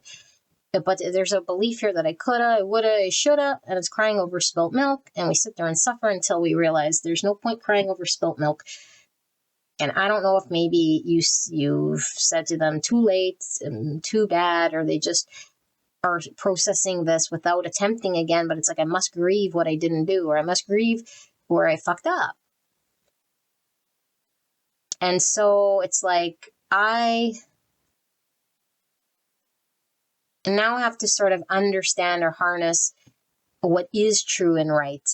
And I can't stand on that hill and I cannot maybe confront this thing the way that I was doing it. So there's a humbleness here. There's dropping of the defense here. There's a surrender to what's true here. I can only sort of do what I can do. And my willingness to approach this more humble because I don't know, but I'm willing to find out because this means something to me and something's really changed here. And maybe it's like I feel like you're shifted or changed or like what my experience that I could have had with you here was missed. And so now I have to face wherever this leads me to. I don't know what sort of energy I'm going to walk into. Because last I remember you was like this. This is a beautiful energy. So you are sort of holding strong your position. Maybe you always knew the truth, or maybe you cut me out of something here as a result of a great truth that changed your mindset or shifted or a connection, or you had to release something or shift something about you or maintain strong in some understanding. And I did whatever had happened here, and now it's like I have to revisit this thing. So here I come to you with tail between my legs, but in a good intention, because I screwed up, you know? And how could I ever sort of, like, no amounts of sorries are going to make up for this thing.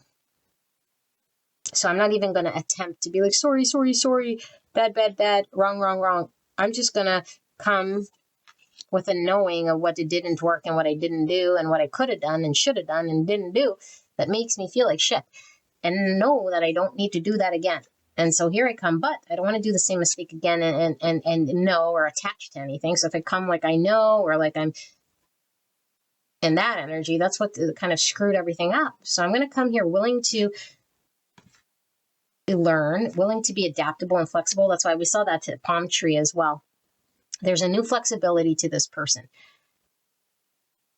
There's a lot of flexibility. So this could have been someone who really fixed, really set, really like I die on that hill and I'm right. And there's more, and it's not just about me, you know, it's like I'm right because of And then we paint that whole picture of why it's right. Meanwhile, behind it, it was like, no, it was always about me, and it was always about this thing, and it wasn't even right to begin with. It was just protecting some sort of spiritual pride or some egoic belief or some underlying thing that was happening here. And now I've been guided to see a greater truth of something that's emerged into my awareness. And so now here I come.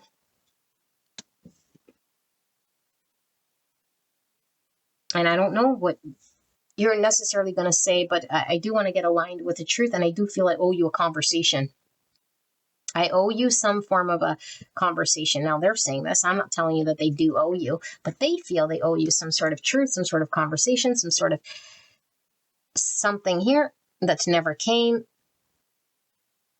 and it could have been about why they were doing what they were doing, or I don't know. This energy feels a little,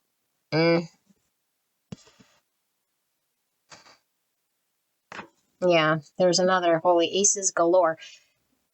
I do feel in the heart of all hearts, this person wants another chance at an opportunity missed at the end of the day. It's like, I want to speak your language now. But I come here less than you, because it's like, if I come like knowing more than you, and that could have been their energy, I know more, or I'm right, or over like suppressing you and your truth, or I don't know, something like this. And now it's like, oh, please listen to me. I'm a little sort of voice here, but I do want to match your energy, and I do want a chance at this thing. I do feel this is someone who you might feel as your other half here, or I don't know if I'm channeling their energy with this thing, but it does feel like two parts come together as a whole is kind of what I'm really getting here. And I know it's just a page and a queen, so it's almost like this immature, more energy, but I feel like it's more talking about the flexibility of a young mind that's able to then see a truth, so it's not going to do the same mistake again. But the purple top and the purple bottom come together to make one big purple energy, which purple is the spiritual truth. I feel it's a spiritual connection. Yeah, the two people could come together with a great truth here. Now, it really depends on how this conversation goes or whatever, but I feel like the intention is for an offering of something solid that was missed before, that maybe you were expecting at some point in time, or at least a new beginning in truth of solid creation. And it's like this whole connection had to change and shift. And we had to get sort of to the bare bones of some great truth here so that this person could see. Or we really have to end things, or go completely ghost in some way before they could see something. And then it's like, I don't know what created the tower, could just be a sudden realization or struck by the divine. A sudden flash of inspiration here that's like, whoa, I fucked up, So, pile number 2. This is your reading. I hope this helped you, and I will see you at the next one. All right, bye. Hello, pile number 3. You guys picked the Kawaii Tarot. I had a long nap. I don't know. I can't record straight, I guess, because I just can't do it anymore. Probably why my hair is falling out. So we're looking at your person's feelings and thoughts. Okay. Just finished 1 and 2. Let's get into your reading. So I have the Oracle cards, and I'm going to shuffle here. For those of you guys who like to see the card pull. If you don't, then just go straight away to your channeled message, okay? But this gives us a chance to connect to the energy and for you to tap into your intuition as we lay out the cards. So we're going to ask Spirit for a clear and concise message for beautiful pile number 3 in regards to the person on their mind and how this person's feeling and thinking about them at this time. Spirit, please protect me and the viewer as I channel this message and this connection. And I'd like to take this time to thank your higher self, your spirit team, spirit guides, angels, ancestors, and of course, your person's higher self for this act of divination. Thank you so, so much. So we have the Empress. We have the Page of Cups in the reverse. We have the World. We have the King of Cups. And we have the 4 swords in the reverse. We have Hermit in the reverse. And we have 3 cups in the reverse. So we have a Virgo energy here. And we have Cancer, Scorpio, Pisces, and Taurus, Libra. Clear and concise message for the greatest and highest good of pile number 3. We also have 33. So 3s could definitely be significant. 33 is a master number with the Empress and the 3 cups. It's reproduction, creativity, humor, Christ consciousness, joy. That's my email confirming something about what I just said. So that is Empress energy, feminine energy. I don't feel that one. Oh, we also have 3 with the World here. So you guys actually have 3 3s. 3s are all about growth, relationships, initial success. 3 is about creativity and communication, self-expression, groups, fun. Mystical experience with liberty. Liberation from limits. That's like freeing from an 8 swords. High mind intuition, letting go, ethical alignment, deep inner peace, grace, and forgiveness. Beautiful. What this is all about over here. Clear and concise message for the greatest and highest good of pile number 3. And we have more Virgo with the 1 coming through and some Gemini energy. I feel that's coming through as communication from the Magician. I'm also getting it sort of from this page in reverse. And that grace and forgiveness here. But this Page of Cups is in reverse. We also have Chiron. One more of these for pile number 3. Pile 3's person at this time. What are they feeling and thinking? Clear and concise message for the greatest and highest good. Please help me to channel in a way pile 3 will understand what is being communicated during this channel for what they're needing to hear in regards to their person's feelings and thoughts about them specifically and or this connection. Wow, you guys do have lots of cards here. All right, let's take a looky-loo. We have strength. So Leo energy 38, which is number 11. 11 is all about divine inspiration, synchronicities, and the encouragement to keep going. It says the frequency of strength supports our ability to harmonize all of our qualities and skills. That's that Magician energy towards a strong and balanced way of being. Chiron is the wounded healer, but the story of Chiron's like he's able to heal everyone but himself. So there's this deep, deep, deep pain with Chiron here.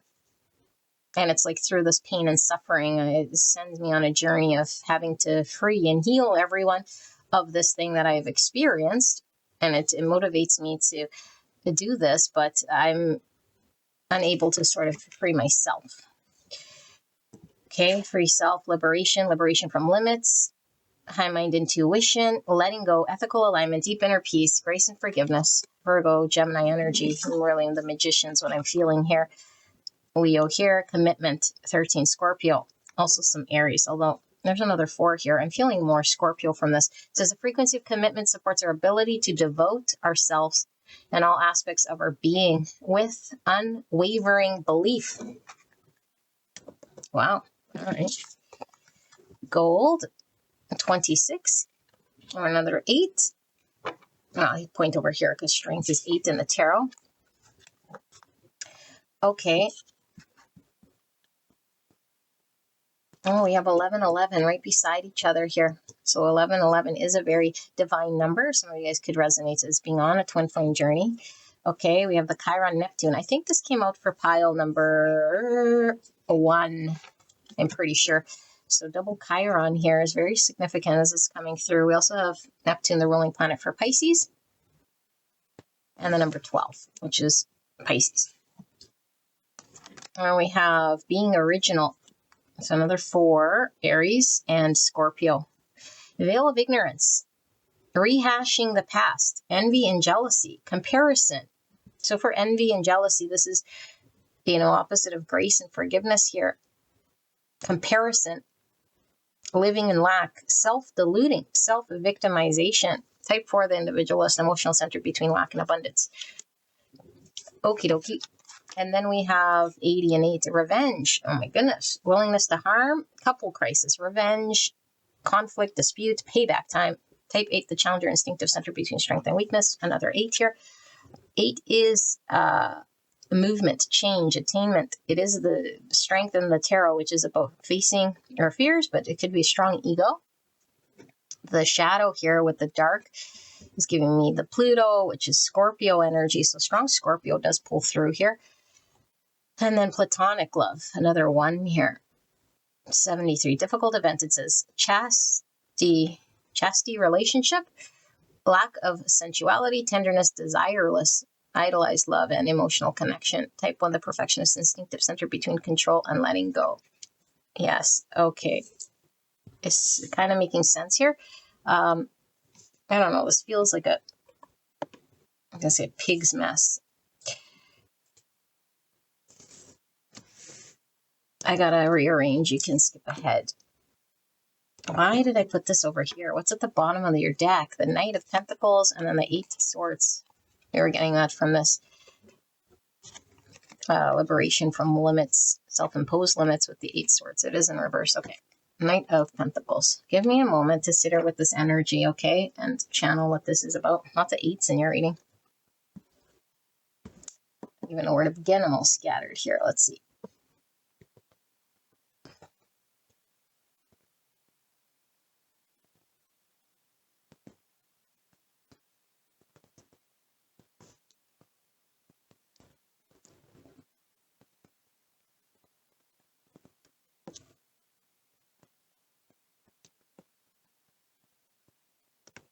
Okay, pile number 3. I do feel I've tapped into your energy over here. Okay, but you apply it as you see fit, and if you don't want to hear about this, then just go to another pile.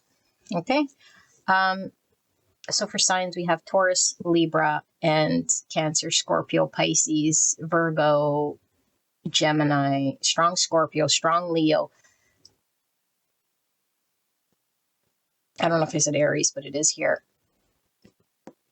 Okay, and a little bit of Pisces, which I did say, this King of Cups. So, yeah, strong Scorpio for sure, strong Leo. What is the problem? And Virgo, if I didn't say, sorry. I just want to make sure I got all the signs. I feel like there is a energy here. And again, if it's not you, then it's the person that you're dealing with.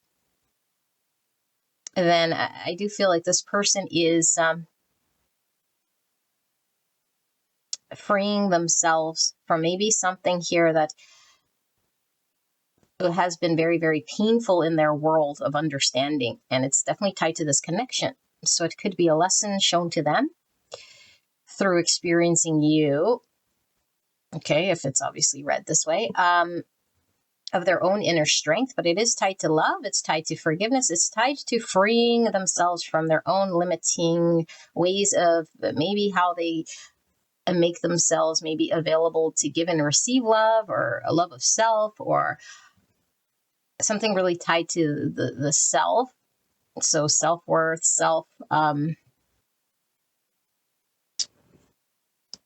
that sort of trumps anything else that maybe this person was sort of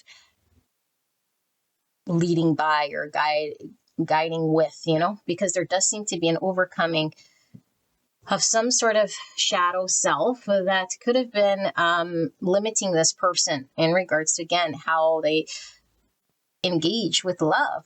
And it's like knowing what it is that I feel is enough for me to connect to what I feel worthy of, but not from a place of I need to be valued and validated by other because I can't generate it on my own, which is completely different. So there is this commitment to self and truth of self that might have been missing from this person's energy, because I do feel like this person wanted more.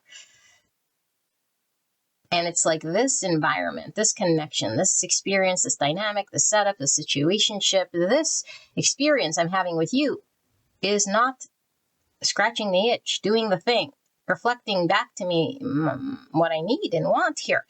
I do feel there is a deep love coming from both sides here for sure, but it could be that if we don't know to manifest and show the love in the 3D, because there could be all sorts of reasons. The capacity to show this love could be very limited, and it has absolutely nothing to do with like it has absolutely nothing to do with like this person's is realizing like there's nothing I have to do to make this love, turn it into something, that it is that whatever it is that I am needing, or whatever it is that I am sort of standing strong in. And if it can't reach this level, if it can't value me and my self-worth, if it doesn't reflect back to me that in which I know now, I can see now is more important in the alignment of my self-value or self-love, then I must act accordingly, and which frees this person from some long-standing wound. And I do feel like this person could have been displacing the love of self onto this connection. You know, it's like committing themselves to this connection, or to maybe they've been committed to sort of healing this wound, but it was displaced. And maybe what they were experiencing was more of the same of what they experienced in the past, like pain or suffering, or a reflection of something that was showing them lack, showing them conflict. This really feels like, with this revenge, which is really talking about payback time, it's talking about like a karmic, I feel, experience that was unhealed, that was needing to be worked through. And the only way to sort of work through this is to really understand oneself from the deepest place of truth, rather than from the shadow place of the hurts.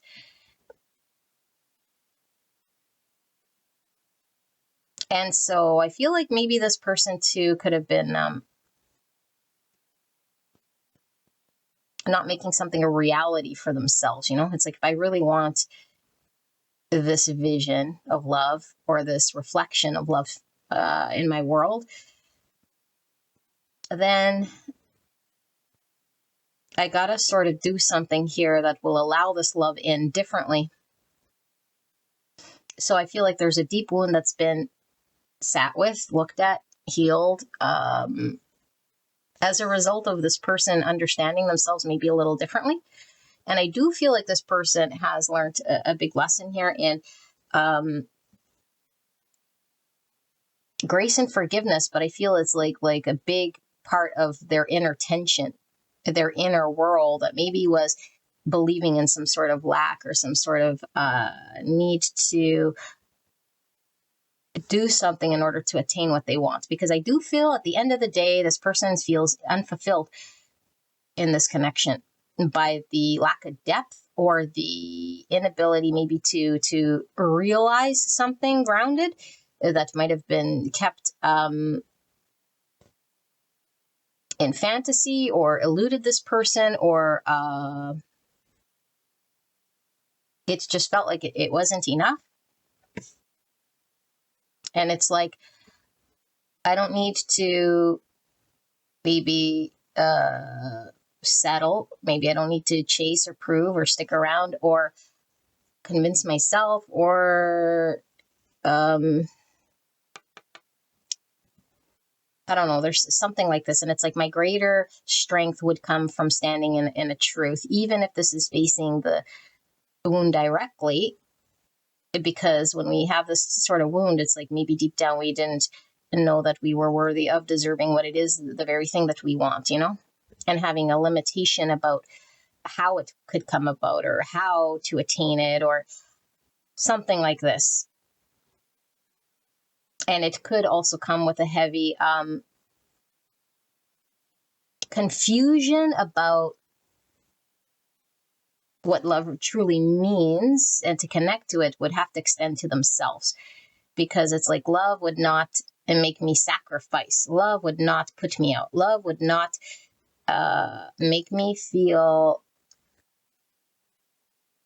however, have been feeling, but I've been the one that has been giving permission to this. And so all of this maybe suffering or anger or resentments or I don't know, whatever it is that this person was carrying that was challenging to them, I have the ability to sway this. I could either delude myself, because there is a little bit of deluding oneself. So it could have been I stayed in delusion because of fear. We chase emotionally unavailable people for a reason, because if someone was emotionally available, then it would mean I would receive the love that I feel I'm not really truly like deserving in some way. But it's like the soul knows that one is, and so we chase for the connection. It's deep and we feel it and we want it, but it's like I'll remain in sort of the emotionally unavailable sort of scenario, or it remains like fantasy. So there could be delusion, but there could also be like the self victimization going on here, where it's like, this isn't working because this person, for whatever out there is misaligned here, but it's sort of out of my hands, or I don't see how I have the power to manifest differently. So I'm really victimizing myself by entertaining, by maybe going along, by maybe, I don't know, like maintaining this understanding of twisted acceptance of some way here. But it's like knowing that it all sort of falls on me. And now it's not the blame falls on me, but the ability to manifest differently. The love that I seek, the truth that I want, the value I need to be shown, the commitments in which I'm maybe seeking or desiring, or I could like stand in a greater level of commitment and value to myself and see my world shift and change. So I feel like there is almost a message here of there's nothing in this situation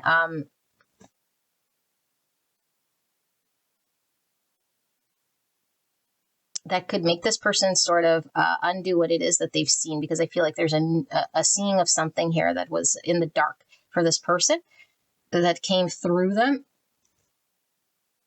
As a result, though, I think of experiencing something they didn't necessarily like here. And it doesn't mean that there wasn't the true love here, because I do feel there's love. But I feel like there was this, also this part of themselves that maybe was unfulfilled or was lacking something that their soul maybe was saying, like, you're needing or you're wanting or you're deserving or you're desiring, and you must sort of act in line with that or manifest that thing. And you're not maybe betraying someone if you do, and you're going to betray yourself if you don't, and you're going to limit your potential for engaging in love and having what you truly want if you don't see this or stand in some sort of understanding of this thing and face what you're being called to face and put your commitments towards that in which you're really wanting, which is standing behind your own value. Yeah, that's what I see. And so it's like, whoa, well, I guess I got to put my money where my mouth is, what I say that I want. And I feel this person wants love. Who doesn't? But I feel it's like I want to be valued, and I want to be maybe prioritized. I want to be seen for all that I sort of am. And I don't need to bend to the wound. I don't need to, maybe even there's this, because Chiron was really coming sort of strong here. And so maybe it's someone who takes a lot of wounded birds, It's like I got to heal or stay to heal other, or like there's this strong like healer energy that comes from your person. And this healer energy is great, but it's like not if we have to sort of trade something of self here, It's like if we have the wounded bird, and this story comes up from the past when my sister and I found this bird that was like wounded, like literally outside her apartment. It was a long time ago. I think I was like 16 or something. So this is a long, long time ago. And she was young too, but I think she was in her 20s because it was her first apartment. But anyway, so we see this bird, and it was the weekend, so I think it might have been Sunday, and it's like, who's gonna come here to help this bird? And then we were like trying to like make sure that the bird, because we knew we couldn't touch it or else the mother wouldn't want it. It was a baby bird, and like it was like in a place where it could have further injury, and it's like, well, we shouldn't move it. And so we're like there, and it was like we had our whole weekend planned or that day planned or whatever. And like all of this time was like passing, for me anyway. And I was like, I went to help the bird, but it was like we were caught in the dilemma. It's like we can't go anywhere until we sort of reach out to someone who can come and help it and do whatever. And we're, like it was our responsibility or our duty there. And it was like something that had to sort of trade off. And so this is kind of what I'm feeling here is like a trade off of something, but at what expense, because it's like, yes, maybe if we have to sacrifice an hour or whatever, but love doesn't require sacrifice is what this is showing, because it really doesn't. Yes, sometimes we compromise, but it's like a sacrifice is saying that God says we have to give something in order to receive love. We have to do something in order to receive love. And that's the opposite. You don't have to be or do anything to receive love at all. You don't have to fix birds. You don't have to be a healer. You don't have to provide any sort of service or be of proving of value in order for love to be extended to you, because the love we want to feel is just for being ourselves, And so even if we do something to heal or to extend a service, and then we're loved, it's like, yeah, I'm only loved because I can do this, or I'm in this energy. And of course, this is why I'm loved. And it's like we still feel unloved because we can't just be and breathe and exist and then be loved back. And so this is a deep wound here, because there's always like this need to maybe prove, or there could be a battle within self where it's like, how do I just sort of leave the bird, because maybe it's not my responsibility to save all the birds that fell from trees. So I feel with this platonic love, because I'm feeling a very deep sense of love, it does feel like romantic love here, but I feel what this is showing here is like, because there's a fantasy card here I'm feeling, and then there is what I'm experiencing.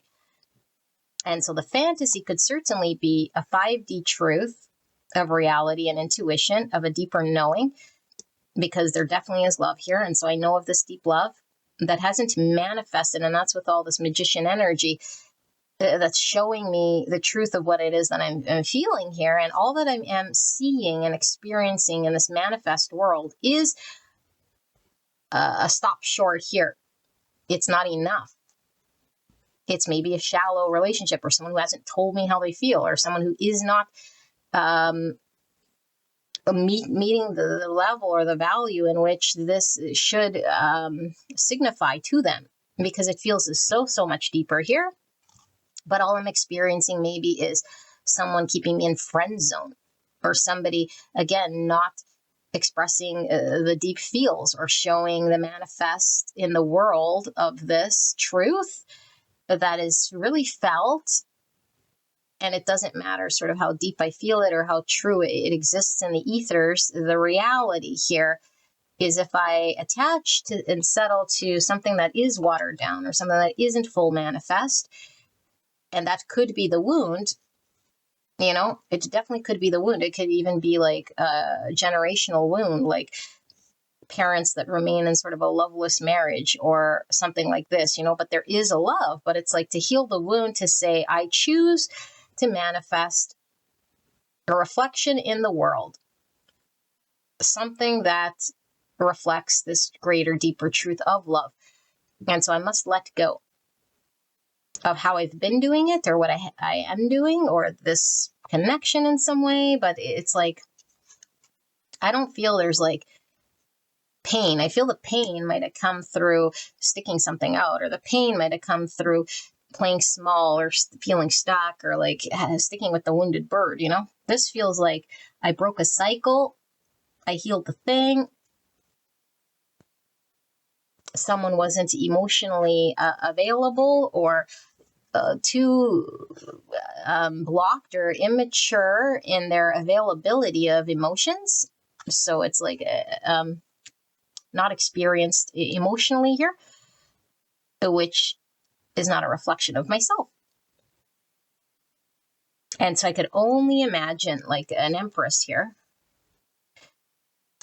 who is deep, abundant, high value, and connects with the King of Cups, who loves the deepest, is this pure form of love, emotional intensity that's shared. Okay, but I feel this is like staying somewhere in the unmanifest, because in the 3D manifest world, it's someone who's emotionally blocked, or like I said, inexperienced or immature, or unable to, or not willing to, or unavailable to act on this truth.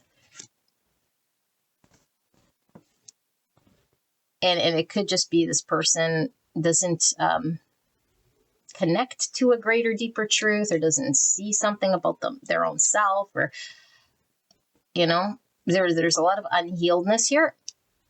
And it's like, but the reality here is it's falling short of the physical manifestation of what I need to see and experience. And so it could be someone who's just cutting off this friendship, even cutting off this connection, even, you know, or just, I don't want to hang around this person no more. However they do it, maybe they're spending less time with you.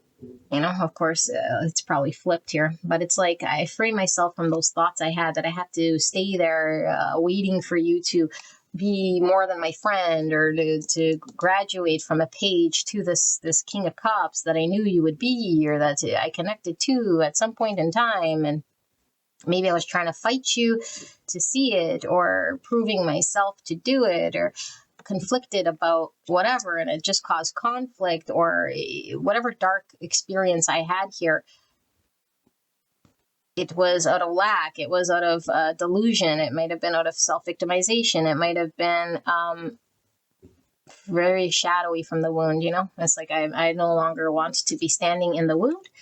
Yeah, Nine of Swords in the reverse. So freeing oneself from one's own sort of understanding one might have had at one point in time that restricted themselves from attaining the gold, what their value is, their love, in the 3D manifest. So let's close out this cycle, or the cycle was closed. Let's close out this reading and see what Spirit wants to communicate, because it could just be you, you know, freeing yourself from some very difficult sort of cycle, and all this like 4 energy, which definitely is the Scorpio, but it's also coming through as Aries, because I feel like it takes this divine masculine sort of energy to manifest. And I think what this person is realizing is, if I need to manifest something different, if I need to see something in the 3D that reflects a truth that I'm now connected to, I have to be empowered to do so. Take different action, you know, like really it's about taking different action. So if I normally do this, now I'm doing that. If I engage this way, now I gotta do that. Like it's within my own power to confront and deal differently. So let's see. And it could very well be, now that the cycle closes, it's like I feel love, but it's not driven from that shadow place. And if this person was really sort of wounded here, because there does seem to be an experience that would make this person really sort of come to this conclusion or reach the state, it could be that this person's lost some form of, now love doesn't go away, but lost some sort of pull or intensity, or when the delusion falls or the shoe drops, it's like the 9 swords goes with it. So I don't have any panic. I've tapped into peace, deep inner peace. I don't need to prove anything. I'm no longer sort of pulled here to a dynamic of a less than experience. So it feels very freeing. It feels very liberating. So let's just see though. Spirit, clear and concise message for pile 3. What am I channeling here in regards to pile 3's person on their mind? This person I'm tapped into here. Is there anything they need to know about the other person, or meaning like the flipped person, because I do feel I'm reading for you, but it doesn't have to be. But let's see. What's a Leo coming through? Clear and concise message for pile number 3, person on their mind and or the other person on the flip side of this reading, whatever it is that the viewer needs to hear at this time. Ace of Cups, it's in the sideways position, but that's self-love, self-value, new beginning in love, knowing one's own self-worth, being able to fill one's own cup. Maybe the cup is off the table, you know? It's like the cup was on the table, and it's like, all right, so we have side story. 6 cups. So I do feel there was, like I said, some deep experience, which comes through as the 6 cups, because there's a person, place, thing of the past, experience of the past, soul recognition, soulmates, deep bonding, soul tie, you know, it's an innocent, deep love here that's felt and understood here. It's a nostalgia feeling. It's like feeling like home here with this 6 cups. But like childhood energy could come through very strong. And it's like I developed this sort of way of engagement of healing the baby birds that are wounded. And created something here. So let's see. Maybe there's a soul contract to heal some sort of wound with that. Yeah, look at the soul contract. Just as I say that, we have justice, which justice is about contracts, okay, but it could be spiritual contracts, karmic contracts, doing the right thing or the fair thing or balancing something out here. And the Emperor in reverse. So it's like finding my own inner power. We were just talking about divine masculine energy, like I was saying, like finding my ability, what I can do, and feeling like maybe stripped of it. There's nothing I can do to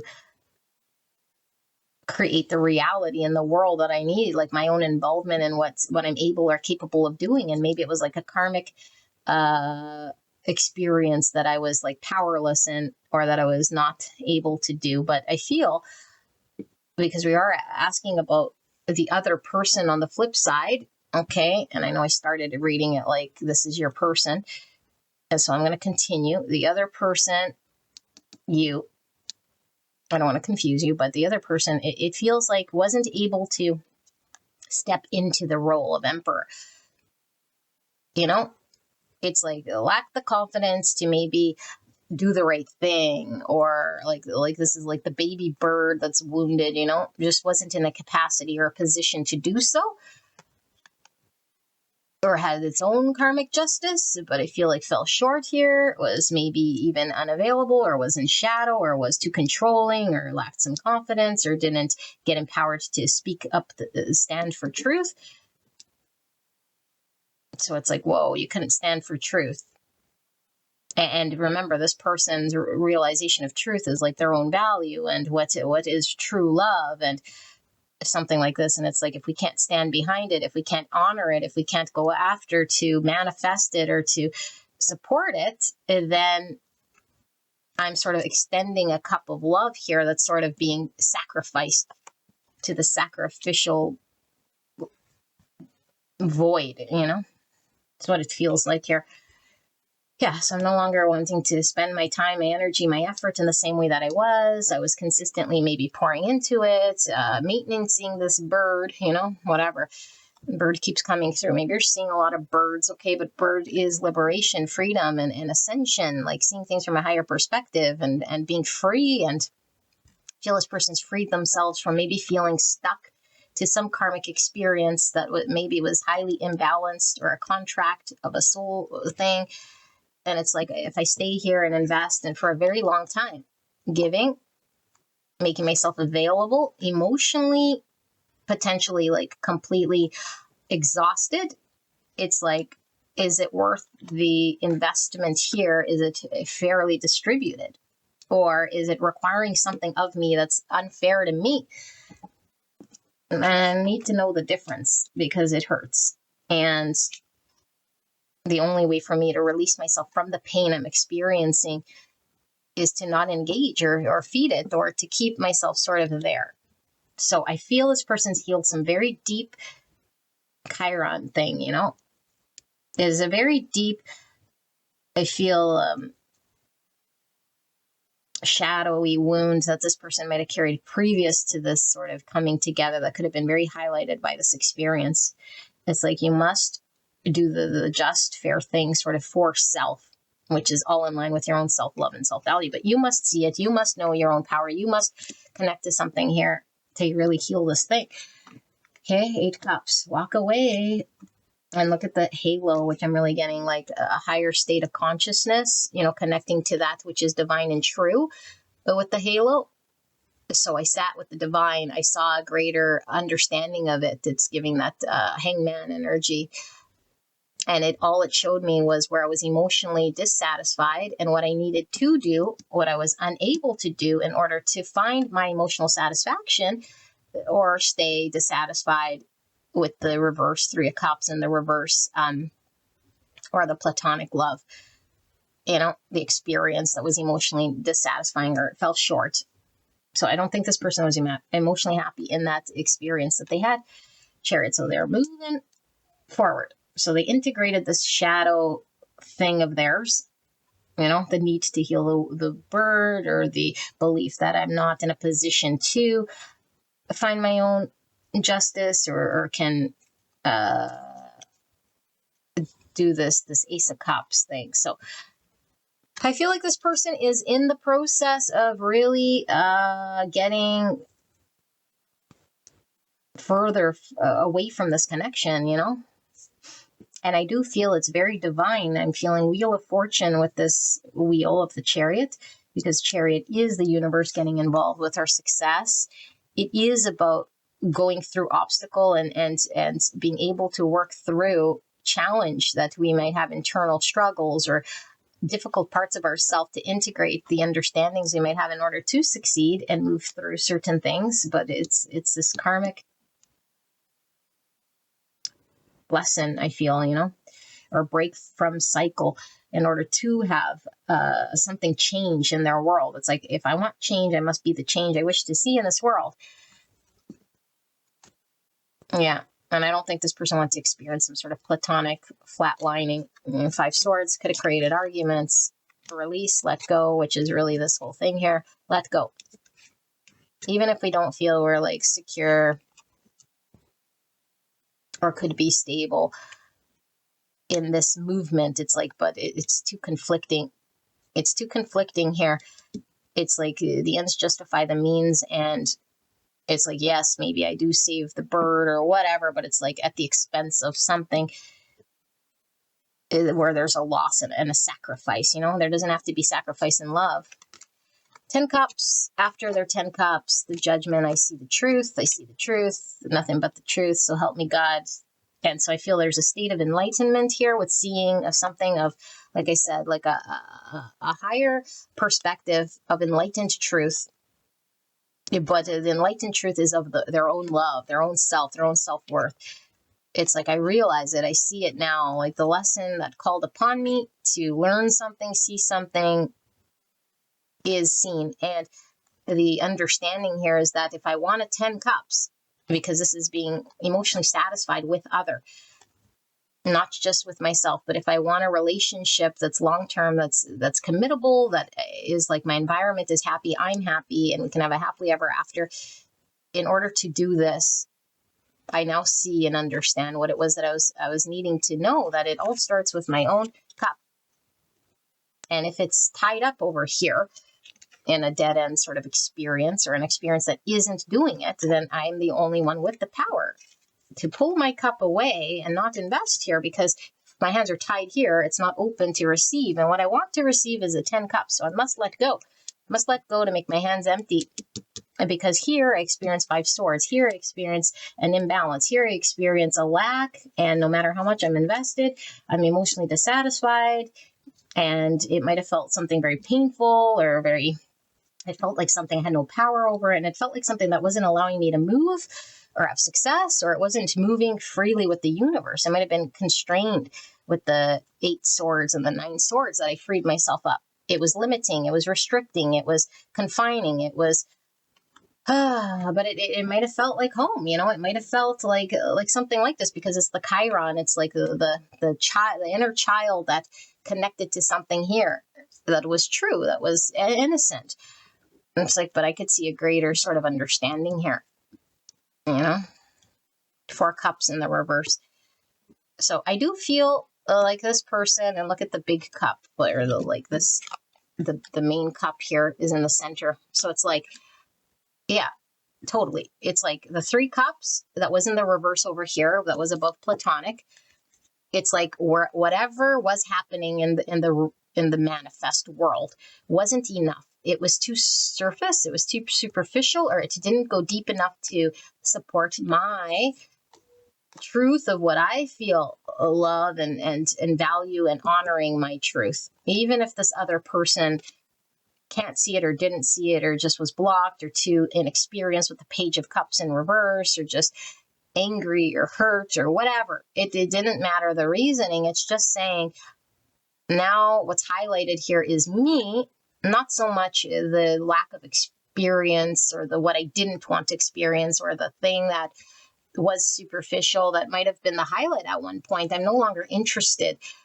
I'm no longer wanting to stay dissatisfied. I'm kind of bored of this situation that might have not have done the thing that was that I connected to.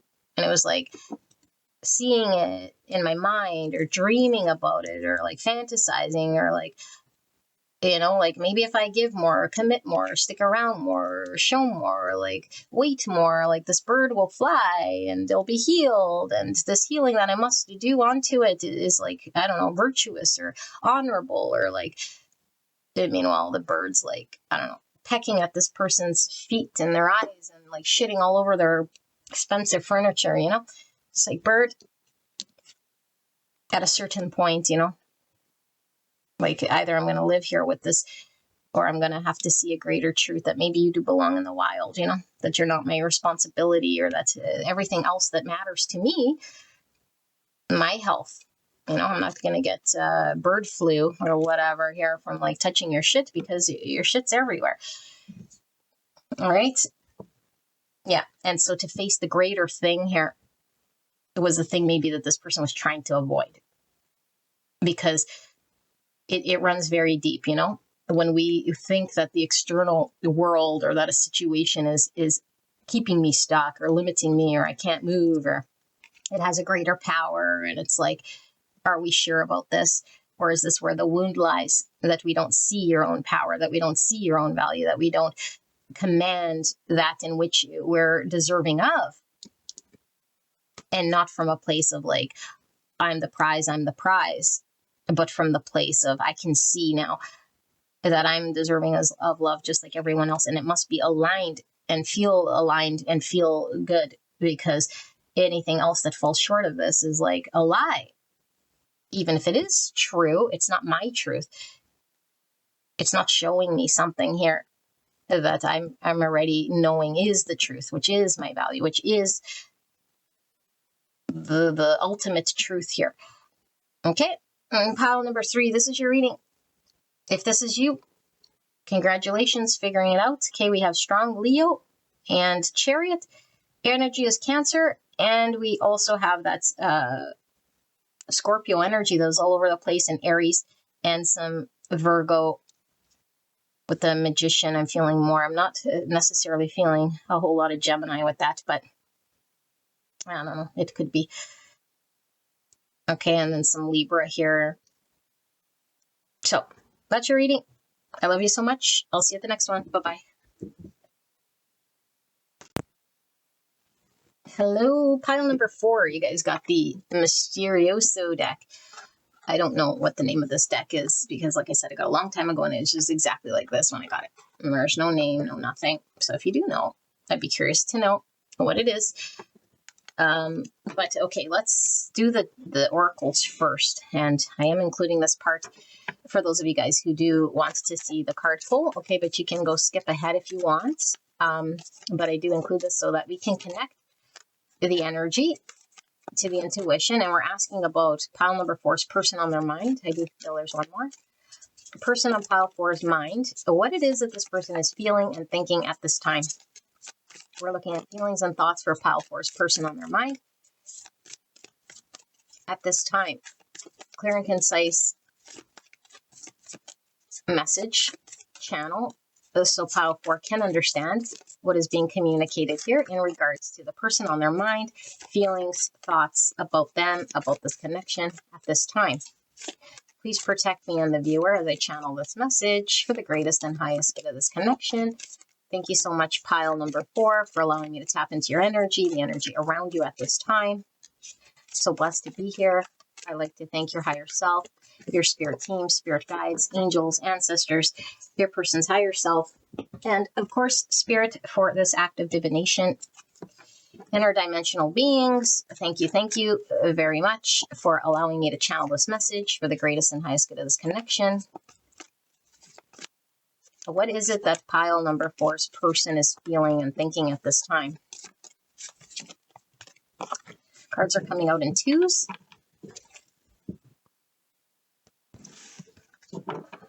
Clear and concise message for beautiful pile number 4 regarding the person they came here about, their feels, their thoughts, their energy at this time.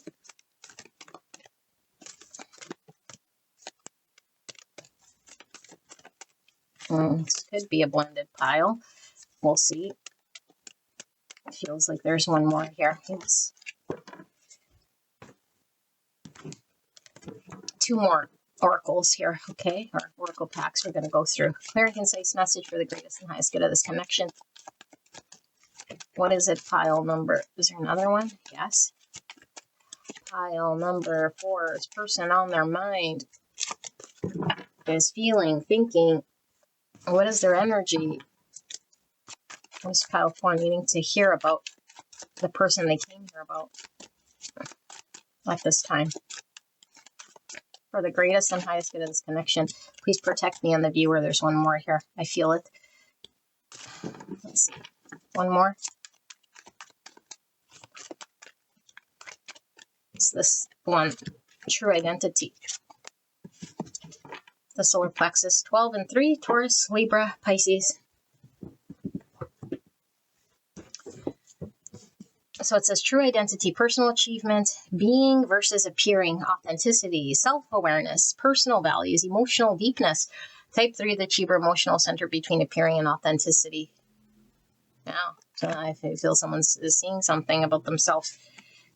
Maybe for the first time they're connecting to something here. Okay, let's see. Spirit, clear and concise message for the greatest and highest good of this connection. But lots of energy already with this. Like I said, Pisces, Taurus, Libra, and I'm also feeling some Leo.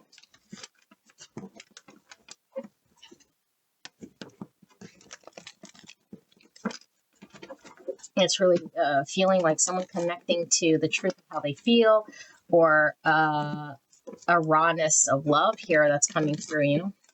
That could have been blocked, or it could have been labeled differently, or there could have been a block to love, a block to receiving love, a block to giving love. Some sort of truth that might have been suppressed or denied is really coming through very strong, you know. So we had a way to sort of cope with it, or create a persona that would deal with this wound. I am feeling a wound here. So clear and concise message for the greatest and highest good of this connection. What is pile number 4's person feeling, thinking, experiencing, going through? 3 there, 2 there, 2 there. All right. Z Devil. Oh my goodness. Capricorn energy. Okay. Mercury and Uranus. So Uranus is the great awakener. It's like tower energy, judgment energy, seeing something they couldn't see before. It could be a massive shift. It's completely different than how I seen it before. Thinking differently. 26 or 8, which we're feeling 8 with this solar plexus, which is the Leo energy. Mercury is a ruling planet for Virgo and for Gemini. Venus. Yeah. So Venus could be like the planet, obviously, of love. Okay, but the shadow I always feel with the Venus, because it's like a superficiality or an inability to get deep here with something. So it gives off this 3-cup energy. And it's like maybe to keep peace, or I don't know, something like this, you know. I feel there's a falling short here of what matters. So we have 11 or 29. Inaction. Slowness, languor, inertia, laziness, indolence, procrastination. Type 9, the peacemaker, instinctive center between forgetting and asserting oneself. More solar plexus, 54-9, Virgo and Cancer energy. And then we have lust. So sleeping around, debauchery, libertarianism. No. Libertinism, pornography, sexual pleasure, taking advantage of. Type 8, the challenger, instinctive center between strength and weakness. I'm really feeling hedonistic energy. It doesn't have to be sexual so much as it is a superficial energy, Venus, you know. It could be to the extent of sleeping around, but it could be to the extent of I follow my lusty or hedonistic or in the moment pleasures. Yeah. All right. And then we have the blue temple, 54. Look at that, 5454. Very synchronistic. So if you can comment what 5454 angel number means in the comments, if somebody can do that, that'd be awesome, because I'm very curious with that message of 5454. Okay, but that's 99, and 99 is a master number, being the change you wish to see, helping humanity release what no longer works. So I feel like there's a deeper healing going on here. You know, it's like heal self, heal collective, break the chain of maybe generational past or some sort of inherited thing that I'm breaking free from, or that I'm being shown to make different decisions in something that might have been really ingrained in some way here. Okay, but 53, then 54. So there is succession. It feels very slow, just like this whole thing, slowness. Okay, darkening. So it gets dark before it gets bright here, you know. 12, 12, 12. Lots of synchronicities in this reading. 33. 33 is a master number. Reproduction, creativity, humor, Christ consciousness, joy, Pisces, Taurus, Libra. Helplessness, 80 and 8. Feeling of loneliness. Yes. Loss of control. That's this hedonistic thing. I can't choose. It just chooses for me, you know. Vulnerability, dark thoughts, return to reality, physical exhaustion. Type 8, the challenger, instinctive center between strength and weakness. More 8 energy. Leo energy. Ego energy. And then we have the pilgrimage. Yeah, it feels more like hermit, you know, like truly like experiencing something that made me see the light or understand something about myself. More 8 energy. 44 is a master number. Integrity as a foundation.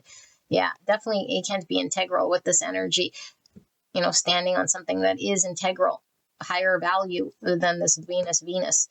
Physical cleansing, active meditation, martial arts, dynamic yoga, initiatory journey, mindful breathing. Type 8, the challenger, instinctive center between strength and weakness, which is pure self. Yeah, integrity is a foundation, treating the earth and home as a temple, manifestation and leadership. Strong Leo and strong Aquarius here, especially with the Uranus as Aquarius as well. Duality.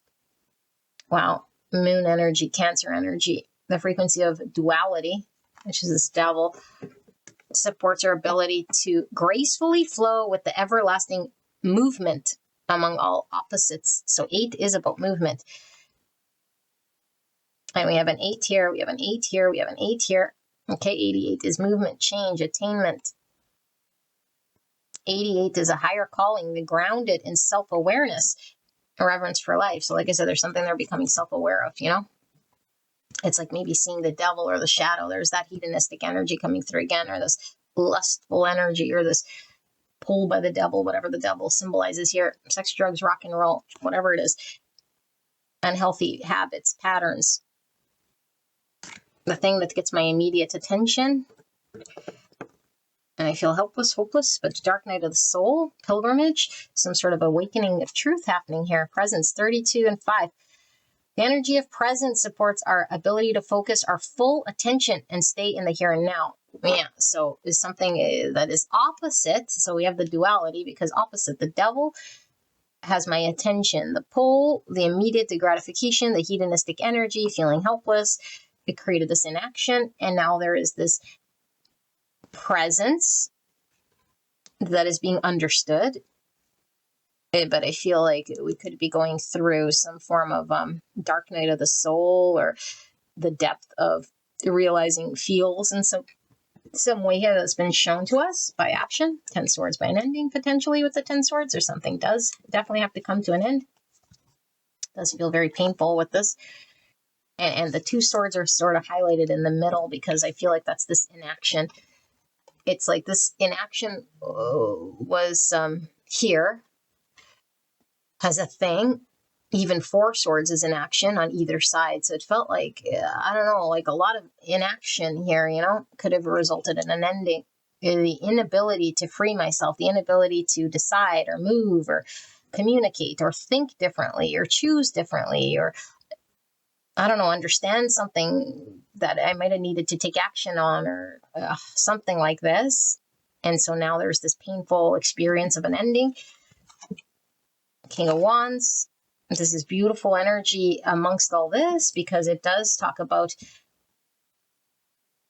this energy of being able to make movement and decisions and reactionary things that are in line with our desires, But it could be, if it's in shadow, okay, but I don't see it here. But if it is in shadow, the King of Wands could definitely be lusty, or moving with its own sort of agenda of desire without giving any really intense sort of thought. But the King of Wands does think very strategically in aligning oneself to sort of what is important, what is going to succeed, higher vision.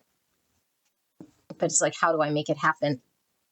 Knight of Swords. How do I take action upon it? How do I speak it? How do I choose the one sword that I haven't been able to sort of do? Because I don't know what might happen here if I do or say something, it's sort of left as a mystery. The Empress.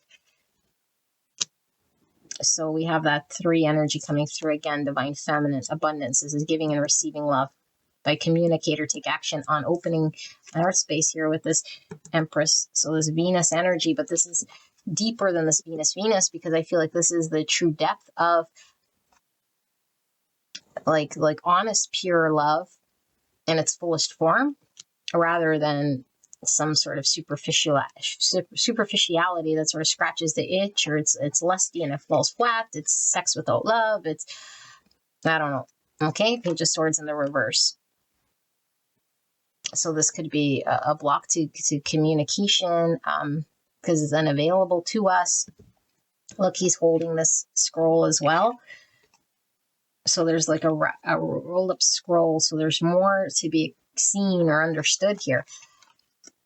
So a lack of clarity or understanding, ability to communicate something here, injustice, something out of balance, something that was not necessarily in line with truth or justice or righteousness in a way here that would make things right and proper. Libra energy is clarified by the Knight of Wands. It feels like what the answer would be is a King of Wands here.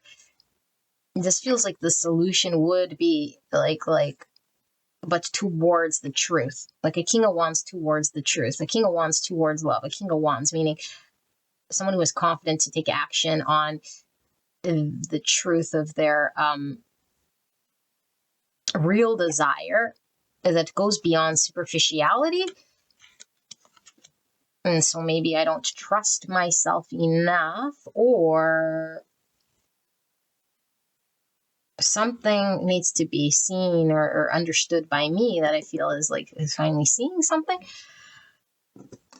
Okay, the Hermit. Yeah, seeing something about self with the Hermit. Self-realization. That's this pilgrimage as well. And then it guides me on the right path, because now I can see the truth or understand the truth. I've connected to it. And again, this could be, like I said, it's like an ending of something. So it's like, it's no longer sort of present, because this could represent like a no contact or a period of pause or suspension, or like I'm removed from the equation here to go on a pilgrimage of revelation or reflection or understanding of sorts. So there could be change. So there could be a release of what doesn't serve. Definitely what doesn't serve is this hedonistic, lusty sort of energy, this helplessness, this stagnation, this indecision, this maybe inability to align with something because I didn't see it or I didn't connect with it. So it feels like something's dying off here as a result of seeing something greater or seeing beyond the superficiality of my own thought or my own understanding of something, and my inability to express something maybe true when it comes to giving and receiving love. That might have been very unhealthy here. Okay, a new beginning. So I could start the new beginning here. Oops, 7 swords. Yeah, truth and authenticity. It needs to come forward, not from a place of trying to maybe, again, this true identity is the opposite of 7 swords. I was doing the devil's work, you know? Yeah, my stomach's gurgling if you hear King of Swords. Yeah, I need to see and understand and speak on a truth. Behind that, there is a greater truth that I need to connect to. But if I connect to the 7 swords, it's like sneaky behavior, or like withholding information, or like I only care about the immediate thing over here, and it's at the expense of something greater. So it could create sabotage. It could create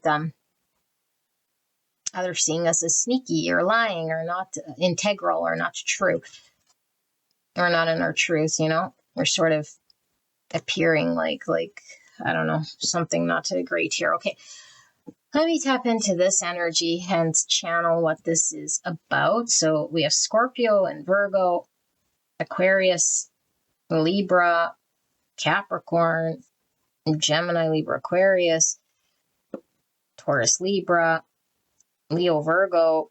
We have all the signs really here, you guys. There's lots. Okay, just give me a moment.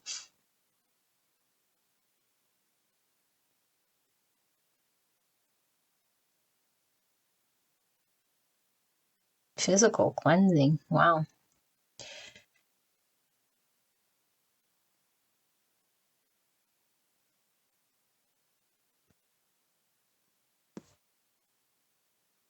Okay, pile number 4. This is a very interesting energy of your person here, okay? I do feel for this group there's been an ending or like a period of separation or a painful revelation that's happening here as a result of something that did happen or has been understood by your person or is becoming understood by your person in this point in time. That has been the pain point of this connection. Your person has carried an energy in this connection that's been misaligned from the truth. And it could have been, it's not a good energy. For all of you guys, this devil represents something different. It's coming through as lust. Okay, sex, drugs, rock and roll. It doesn't have to be, you know, orgies left, right, and center. It doesn't have to be sleeping around. It doesn't have to be a lot of people. It could be, it feels something very superficial in the face of the greater, deeper truth. And what's the greater, deeper truth is that of love. That of a feeling that transcends beyond this immediate sort of hedonistic energy. I choose the gambling. I choose to immediate gratification. I choose, you know, but it's like, are they really choosing? Or is the wound choosing? Are they really choosing? Or is the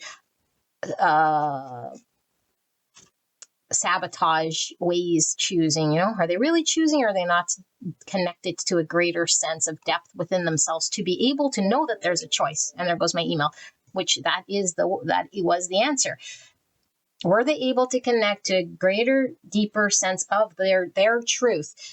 And because I feel like whatever this devil is had a hold on this person. So it does feel like an ingrained part that's happened. You know, it's not an overnight. This addiction has a hold of me. This way of life has a hold of me. This pattern of how I engage is so intertwined in making the version of me who I believe to be me, because that's who I've been woven the fabric of who that has been created. So without that, there is no me. which is untrue, of course, because anything external that sort of intrudes into our energy doesn't make it us. In fact, when we release everything, whatever standing is us is the true us.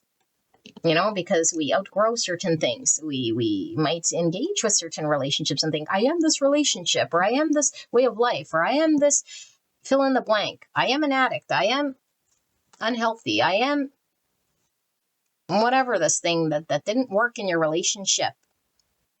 And from the outside, it's hurtful because it's like they'd rather sleep around. They'd rather be superficial. They'd rather choose the drink. They'd rather... rather. It's like, no, it's a part of this version of them that they're unable to unwind themselves from, because one, we might lack the insight, the need to do so, or the ability to see it differently than that in which has always been. And so I've been helpless to do anything about this sort of thing that's consuming me.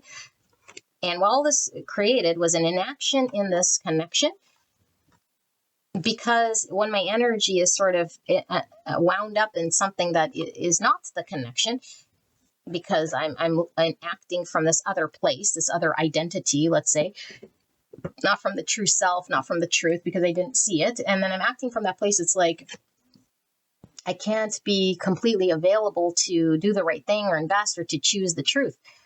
So there was a need to speak truth or take action on truth, maybe decide something, take action on something, heal something, all of the above. It was not moving, or it was not truthful. It was stagnant. There was a need for you to heal this thing or reflect on this thing, be honest to yourself about this thing, be honest to me about this thing. It's driving your action. It's driving what you're doing every day here. You need to be sort of seeing a greater, higher value of what it is that is real to you. And you're saying that what you are valuing is that in what you're doing, which seems below you or beneath you, and of course it doesn't feel good, because no one would choose to sit with the devil if they could break free from the devil. But I don't know why I choose the devil. I feel sort of helpless here. It has a hold on me. It's making my choices. It's doing this thing, and your collateral damage, the repercussions of my decisions bring you down here because I'm sort of doing this thing, that's painful.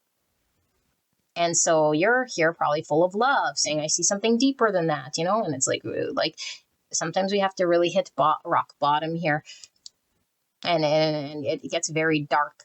And when does it get dark? When we look around and realize that we've hit the rock bottom, or that which was available is not the thing that could not ever go back to the same, because one choice too many, one lie too many, one dance with the devil here that created this tower moment, if you will, with the Uranus, or this eureka moment of me now seeing what it was that I didn't do or couldn't do, haven't done. And so in this period of reflection, and this period of pause, and this period of no contact, or in this ending that I'm experiencing, that in which I couldn't see, that in which I didn't understand, that in which wasn't really forced upon me to have revelations, because I could have my cake and eat it too, or I was really, really enthralled in the devil. So the devil was dancing with me, and all I heard was the loud music. All I seen was the sex, drugs, rock and roll. All I could do was the same thing that I always did. And so there was no need to think differently. There was no need to challenge it. There was no need to come up with anything. And now there's a tower moment happening as a result of some sort of ending, some sort of painful communication, some form of revelation or realization that it can't go the same, that something here is reflecting back to me a truth about myself. That, whoa. So this is a good thing, because it's like, whoa, I can see myself separate from the devil. That yes, my choice is not who I am. That the choices I make is not who I am. That the choices I was making was actually not in line with my truth. It was not in line with the realness, because it's like, if we think we're our choices and we keep choosing the lusty, or the hedonistic or the immediate scratch, it's like then we think I'm just a horrible person or I'm just whatever, you know, and it's not true. It's not true. It's not true. It's not true. But it's like, yes, because that's what I'm doing or that's what I'm choosing or that's what it's like. No, it takes great self-awareness to know we're not our decisions. But if we keep making those decisions, we keep having that type of an experience. And this type of experience left me empty-handed, left me pain, left me confused, left me not seeing, left me thinking that I did something here that was unjust or unfair, or it created an imbalance in this connection. I might have treated you unfairly. I might have done something really not good. I might have really betrayed you, betrayed this trust that I can't get back. And it's like in love and in fear, I chose the fear. In choosing something real and authentic, I chose the shiny thing that ended up blowing up maybe potentially in my face, or like it was like a cheap thrill that just fucking went out 2 seconds later, you know? And so we can't blame really anyone for this whole thing, because when the devil has a hold, it's like the devil's driving, you know? The trauma was driving, the inauthenticity was driving, the addiction was driving, the habitual way was sort of in the inertia of that, you know? So the inertia in the wrong direction created the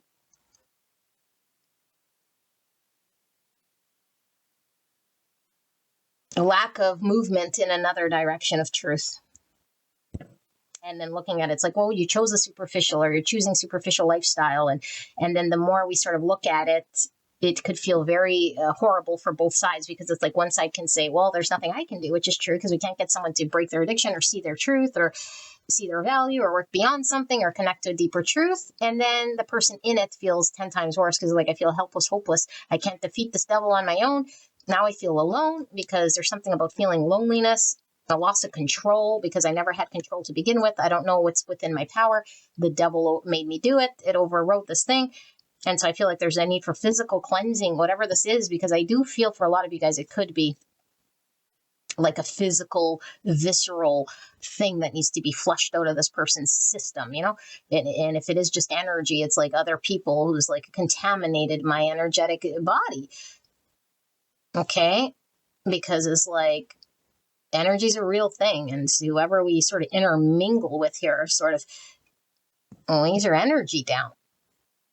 And so there is self-awareness coming online as a result of, again, this tower, this ending, this painful thing that I wasn't seeing, and now it's coming forward, because in this moment of darkness, in this moment of aloneness, in this moment of,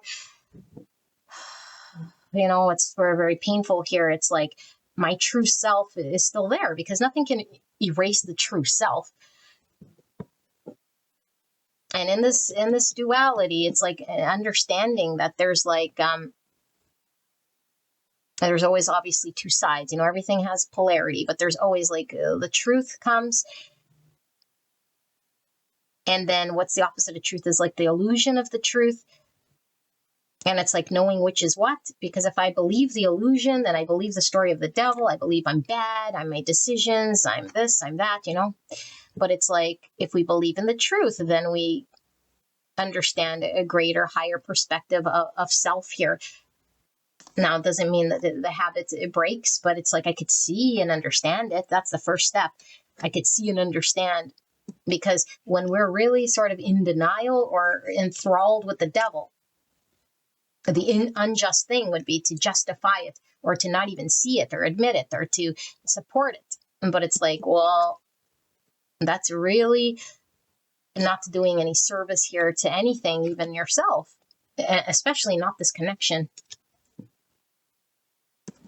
And so I feel like the inaction here, because there's sort of multiple things going on, is like what this connection might have needed was a King of Wands energy, a vision, a go-afterness, a confidence to achieve, to speak one's truth, to confront certain things, to challenge the situation, to show up in a way to see what would happen if you do step forward or confront it or speak some sort of truth, and allow yourself to lean into love, you know?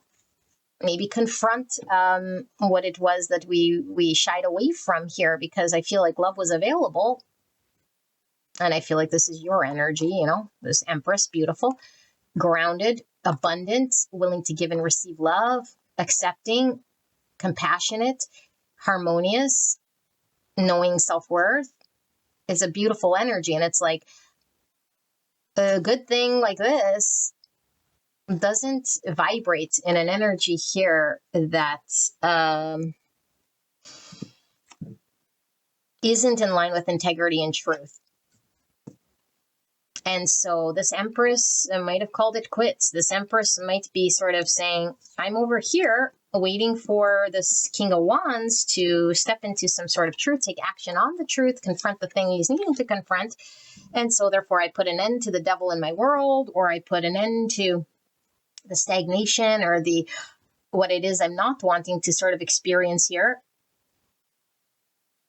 And so I do feel there's a block to a communication here until an understanding comes online and a release of what no longer serves, so that there can be a new beginning, and a new beginning in exploring it that's free of the devil, that's free of what it was that held this connection back, that's free of lies and authenticity chains. And it's like, only the person who is chained by the devil is the person here who could take action on which way they want to lean. It's like, do you want to keep leaning into the devil? Or are you desiring shift? Are you desiring a new beginning? Are you desiring a change? And go after what it is that is true, you know? And it's like, what is coming online is the truth, because they're seeing beyond the identity that was created by this devil as a result of some sort of sadness that comes upon when we experience an ending, you know, when someone leaves, when we realize what we've lost, when we realize the truth, because that's all we're left with is loneliness and sadness or darkness or no contact or a missing out, or I don't know, it's like this person's blocked, or it can never be the same, or now I sit with the bed that I laid, or the decision I made and I woke up now hungover, and now all I have left is the consequence of my action, and seeing the superficiality of what it was that I did do or didn't do or said or whatever. You know, I created a debauchery here. I took advantage of a situation. So this person could have definitely took you for granted. But it's like, you know, because the choosing of the truth was like not pushed up against them. And so I'm going to keep sort of doing the thing that I generally do, but it's taking advantage of a situation or a person here who I feel was authentic, true, and loving and giving and caring and compassionate and all of the beautiful things, because this is like someone I would want to spend the rest of my life with, someone I'd want to marry, someone who makes me feel safe, someone who gives to me in a way here that is what everybody sort of wants, you know? They want to feel safe, they want to feel loved, they want to feel accepted, they want to feel warmth. But now this requires physical cleansing, this initiatory journey is like the spark of this Uranus energy, of this revelation or this realization that comes online as a result of a disappointing decision that was made. Yeah, 3 wands. So it's like, if there is to be expansion, if there is to be movement, if there is to be a desire to progress past what it is that we have experienced, stagnation, indecision, inaction, darkness, superficiality, whatever, circus over here. If we're to move beyond this, then there has to be a communication, but there also has to be a deep understanding and a shift in our mental capacity to understand ourselves, the situation, our actions, our decisions, our it's like, what belongs to me, not from the ego, okay, because there is no I, but it's like, what is authentic, what is true, but what stands on love, and what is fear, and what is inauthentic, and what is hedonistic or in the moment or knee-jerk reaction or like lusty or the immediate sort of pull here, and which is the difference. I need to understand this. Otherwise, I'll keep choosing a wrong decision. But again, there's no wrong. It's more misaligned because it's not an authenticity. Because only love, God, and truth is in the highest. And then the opposite polarity is lies, illusion, inauthenticity. And how does the devil bide for that? It promises, it promises authenticity. It promises joy in some way. It promises something that it can't deliver on, or it's short-lived, and then it traps us. It wasn't true to begin with. It's like, do you see it? Do you understand? Do you really sort of get the ramifications of your actions have consequences here? So there is a transformation and a release that's slowly happening, but it's like all of a sudden we just don't break free of the devil. It's like the realization that I am trapped to a devil, okay? Because if we didn't even see it and we thought it was part of who we are, it's like we were one and the same. We didn't see the polarity. We couldn't see the difference between the devil and ourselves. I thought I was the devil. I thought the choices I was making was me. It's like, no, there's a truer, deeper you that's sort of dancing with the devil now. So now it's like, how do I break out of the devil? How do I choose differently? How do I move forward? How do I face the truth? How do I do something here that transcends beyond my capacity? Because someone going through a dark night of the soul, they might feel very helpless in their ability to battle this devil, but it's like looking to God. I feel it's like looking to greater power. It's like looking to a greater truth. What do I do? And it's like, we got to get really present with what is. We can't use that devil, because that devil was probably using as a coping mechanism. I use it to, not allow myself to maybe go to a certain place, to see a certain thing about myself, or to get deep, or to feel something here. And so it numbed the thing. And now I got to sort of get present, which is very painful, because everything I was trying to sort of numb out comes to the surface, because the only way through the healing is to feel what comes through when we don't numb it out with the devil. How do I sit through this discomfort? That's that physical cleansing, because whatever we got to purge here is going to come forward, but I can't go kick it back to the devil again. This feels very painful, either which way. We can't avoid the pain of confronting what's sort of coming through as a truth. Consequences of my actions have a truth that's very real, even if I didn't choose them, if the wound chose, or the devil made me do it. But it's like, but the consequences happened. The trust got broken, or the inaction was created. The lie was done. The deceit happened. The betrayal was a thing. So let's just close out your reading, pile number 4. My goodness. What is going on here with pile 4's person in regards to their feels? Their feelings at this time. Clear and concise message for the greatest and highest good of pile 4. It feels very intense. Pile 4's person, clear and concise message. Their feelings, their thoughts at this time. Please protect me. Pile number 4 and their person as they navigate this experience, and as I channel this message for the greatest and highest good of this connection. All right, pile number 4, my head hurts. Alrighty, death, good, because we're continuing where we left off. The change has to happen, and it's sorry, dog's playing with the toy. Not even that has to happen so much as it is happening, like major arcana. Something's changed, can never go the same. The change is happening. The aha moment that's happened is resulting in transformation, is resulting in release, is resulting in change, is resulting in an end of something that has to end. Because one thing is for sure, it cannot remain. So either this connection can no longer continue, it's changed, it'll never be the same, or your world of how you see it and however you were making decisions has changed and can never be the same as a result of knowing what you know, or it could be a mixture of all. Okay, Queen of Swords in the reverse. So this is like the bitch card in the reverse. There goes my email. So someone could be very angry, or like her, feel very betrayed. And I do feel this is probably justified, and normally I say, this Matthew 18:22, which still stands true, because we could forgive someone and see beyond their decisions, but we could really still be sitting with the action that person took, and say, That's not a part of my value. I don't see how this can continue, Okay, so we have Scorpio, Gemini, Libra, Aquarius. 6 Cups. And this is the card of innocence, reconciliation, past lives, soulmates, childhood, memories, people, places, things of the past coming around, feeling nostalgic.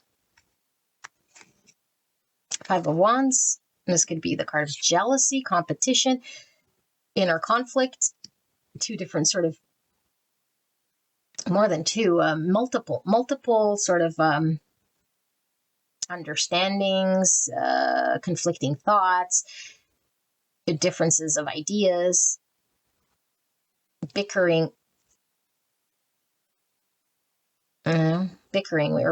We're conflicted, where I don't want to argue, but there's like, I don't know, maybe even like now I have to go sort of face the music or have the argument or something like this. The 4 of Pentacles in the reverse. And that's releasing the block. There's the King of Pentacles, Virgo, Taurus, Capricorn, the 6 of Wands, and the card of victory and success. The Queen of Cups. It's the Queen of Compassion, the intuitive queen. It's like mother energy, being able to nurture something, from the heart space here, emotionally accepting and being available with our emotions. King of Wands. There's lots of people here, and we're having a dinner party. We have the Queen of Swords, the King of Pentacles, the King of Wands, the Queen of Cups. My goodness, well, we were seeing this sleeping around energy. And the 3 Swords. I see. Yeah, and then 10 Swords. Okay. Pile number 4. I do feel I don't know if I'm reading for the person with the devil, who's made all these decisions. It does seem like that was your person, but I could be, looking back on hindsight on something like this, and we could have had a real opportunity with the Queen of Cups. Okay, or you could be the Queen of Cups. Someone who is really authentically loving and emotionally available here, who is willing to share in one's emotions, got really heartbroken here. And the only choice this person has is to end things, that's their only option. And it might feel like this person's angry, or like, again, like I said, this bitchy energy, and we might think, oh, this person's going to argue with me or be bitchy with me or and it's like, that could be your perception for sure. But I do feel like it's this person having to really sort of allow themselves to close out something that's really painfully hurt this person in order for them to release this thing. So there might be a very hard boundary, which appears like anger, which might appear like they're saying mean things to me or they're doing something here. I feel like this person, now that I'm channeling this Queen of Cups, which, like I said, could be you, okay? But what I feel from that person is like, I don't want to have to fight for love. The person that's meant to be sort of in my world wouldn't battle me in a way here that's left me feeling 3 swords, that's brought this side of me, maybe an ugly side of me, or a side of me that had to do something here that I wasn't really feeling like was in my nature, but I had to sort of cut off the relationship, or I had to change as a result of my experience here, because the pain and the suffering made me into someone maybe that I wasn't, I was too loving, I was too kind, I was too available, I was too innocent, I was too invested, I was too open, I was too giving, I was too, and then it's like, well, the faucets of pile 4 has been turned off. Pile 4 has to sort of shift and transform themselves so that they can protect themselves. This feels like a protection energy, and I must say and do whatever I got to say and do in order to call it an ending here, which does really hurt. But a realization of, like I said, like, of what really sort of connects to their heart. And I do feel this person a true, genuine love. They really resonated with you being their person, or some sort of deep, deep love here, you know? They recognized your soul. They connected to something innocent here. And maybe this person fought for you to see it, or fought to upkeep it, or something like this in the past. This person is let go. This person feels like it can't remain sort of stuck or blocked or like held back in life, or held back by the situation or by this circumstance that has been nothing but conflicting, has been nothing but challenging. And I feel like this person who I initially challenged as a devil here is coming into a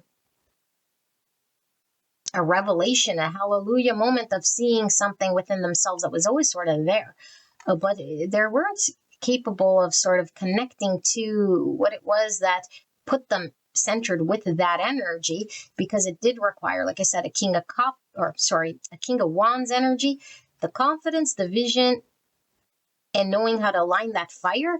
And so this fire was supposed to be aligned with reliability. This fire was supposed to be aligned with a vision of commitment, a vision of stability, a vision of a safe energy in the 3D that could stand behind me, that could support me, that could see the vision and make it happen here. Be unwavering, be solid, be safe, be reliable, be non-conflicting, be mature, be solid. That is what success looks like. And so this other energy is like, whoa, if I wanted to have success, if I want to sort of be appreciated and celebrated by this Queen of Cups again, I now see what it was that I was sort of supposed to be encompassing here, what success actually looks like here, because what this person wants is like, I want that Queen of Cups to value and appreciate me and see me and celebrate me, maybe as the Queen of Cups once did, you know?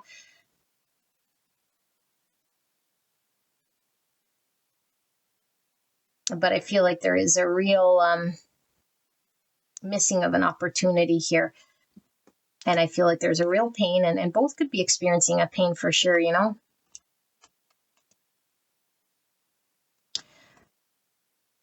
But I do feel it was a lie or an untruth or a false self that created the piercing of the, the arrow through the heart, that one sort of blow that sort of took this person out. That one conversation, or that one lie, or that one untruth, or that one thing. And it was like, despite the stagnation or the indecision or the inaction or whatever, it's like, then this thing sort of took me out, you know? It took me out, and now I just sort of sit here. So I'm sort of getting a blend of the two energies. But we still don't know, like, what's this devil person is just sort of seeing. And it could be that this Queen of Cups is like seeing what she does need in the devil-y person, you know, what success would have looked like and how to be valued herself. It's like, I needed commitment, I needed stability, I needed reliability, I needed someone who was confident in themselves to make something happen, or to be relied upon here, who could take my love or take this emotional investment here and not sort of fight me or be blocked or something like this. So I do feel one last round, because I feel like I read one energy and then read the other energy, but I don't know that I closed this loop. Where does this leave this Queen of Cups and this devilly energy, which I do feel is now a King of Swords, because there does seem to be a clarity coming through a thought, Mercury and Uranus, and a looking back on hindsight of what has happened or what is happening that feels lonely. And now he's sitting with this reflection, but it's like, so what does it mean, you know? And this Queen of Cups seems like she's can never be sort of the same. Like the Death and the 10 Swords, like, could never maybe trust this king again. Let's see. Let's let Spirit sort of close this out. Spirit, what is it that Pile 4 needs to know then about this connection? We'll close out this reading. Questions that Pile 4 has about this connection at this time. Page of Pentacles. Pages are all about communication, potential opportunity, something that has a potential to grow into something very real, but we must act upon whatever this opportunity is. King of Wands for the third time. We have to go after it. We have to claim it. We have to be confident about it. We have to see the vision of it. We have to acknowledge something here. Now, we don't have to, but it's like if we want success, if we want to achieve what we want, if we want the success, if we want to claim something, if we want to see the truth or have an outcome or a result, then we have to adapt to this King of Wands energy. Confidence to go after it, to speak the truth, to claim it, to succeed in the pursuit of it or the proving of it. I don't know, you know. No one wants to prove themselves, but that's the Five of Wands. It's like prove oneself. So maybe we have to, because it's like I proved what I wasn't, or I proved the inauthentic self. I proved the Seven Swords. I proved that I'm a liar. I proved I'm a heartbreaker. I proved I'm unjust. I proved you can't trust me. I'm disappointing. I'm whatever. And it's like, well, then prove the opposite. There's an opportunity to prove the opposite. Whether this person's going to do it or not, I don't know. Eight of Wands. Communication, passion, fire, desire to have a breakthrough, to have movement. There's a fire towards going down some sort of direction, and I do feel it could be towards this Queen of Cups. Let's see, why is this Page of Pentacles here? There's the Tower. So the opportunity was at risk. The opportunity that was sort of always there. Maybe there was potential seeing here on the table. It was in action because it just remained as sort of a fart in the wind. And now the Tower has compromised. And it's like this king is the one that took apart this tower. It's like being the one that took apart the whole castle and then standing there in the rubble and having no one else to blame but ourselves for tearing down the castle. The opportunity got torn down. And now there's an urgency here. I feel an urgency. So maybe the urgency is like, I got to prove myself, or I know what I want. But it's like, okay, well, or is this like, I don't know. This feels very interesting. Five of Wands, fight for what I want. But I got to face the fire. I got to have the argument, or I have to confront this thing. You know, I got to fight for it. But the King of Wands will fight for it.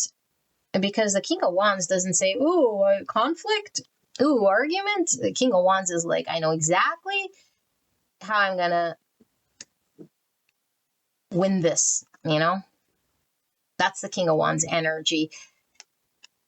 So I don't know if this is coming from a place of like, I want to attain what it is that I want, because it does feel like an authenticity of real sadness and really feeling remorseful for what one has done. But it feels like the fire here is just to have that opportunity again, the opportunity that's lost, and like, oh, I got to fight for it. Like, but because I want to attain, you know, the thing that I feel is like a possession because it belonged to me, or it was always available to me. And then I blew it up here.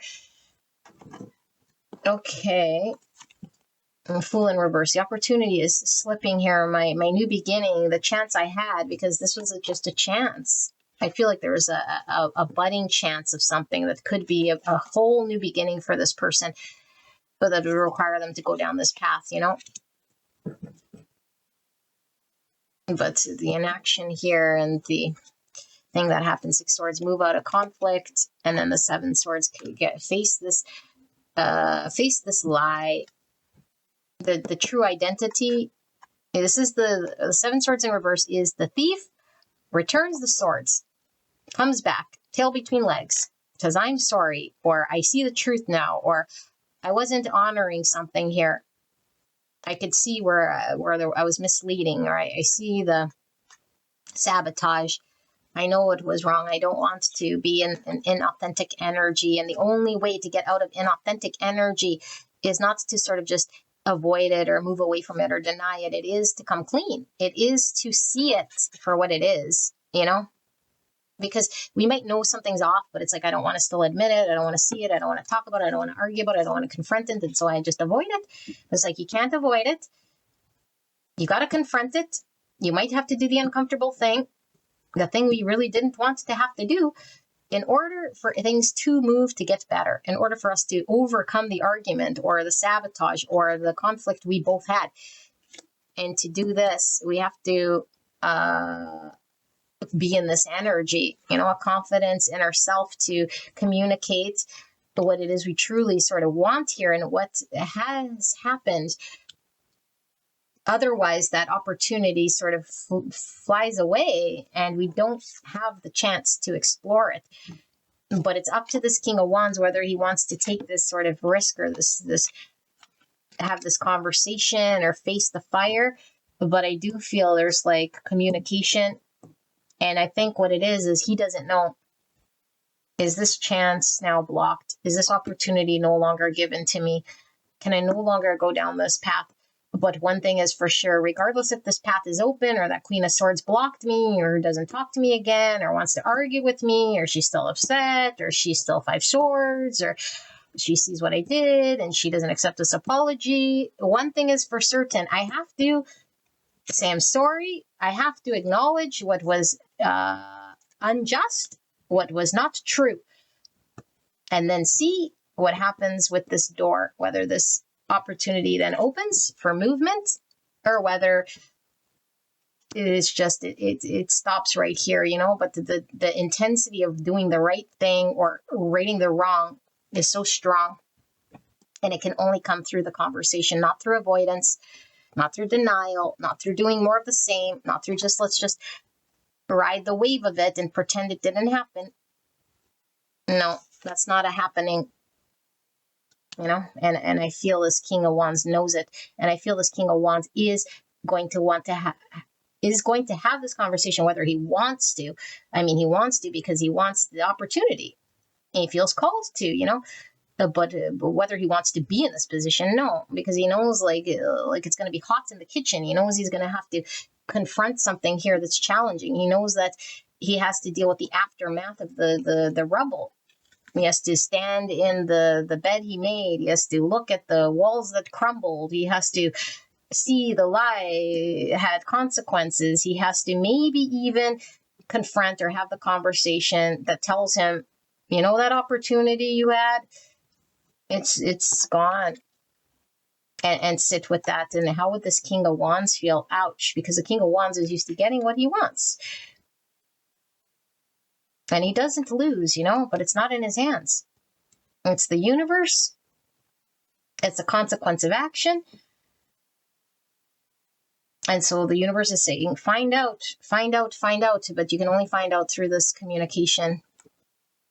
6 Wands coming through again. He wants success. He wants to be seen. He wants to be celebrated again because she was able to do this, Emperor. So his only choice is to do the right thing. The Emperor always does the right thing. He confronts. He doesn't hide. He's not a coward. He doesn't avoid. He creates order and structure. He speaks truths. He's not a king. But like I say in my other readings where kings are like they rule over their kingdom. This Emperor rules over kings. The Emperor rules over kingdoms. He has to be sort of graduated to the level of maturity where, in order to be revered, appreciated, celebrated, and seen, he has to fill that role. He's just not going to get this energy that the Queen of Cups might have been giving to him when he wasn't in that role. He wasn't stepping into his divine masculine energy. He was playing the role of the devil and maybe getting her accolades or her appreciation or her value, It's like, well, you want the value, you want to win, you want to succeed, you want to be seen, celebrated, appreciated, and all of this stuff, or have victory in this dynamic, then you must speak the truth. You must do the right thing. You must man up and face the music, have the conversation, and then see what happens, Aquarius, Aries, Leo, Sagittarius, a strong Aries. This is your reading, pile number 4. I hope this helped you. I love you very much. This doesn't sound easy. It feels like there's a turning point here for sure.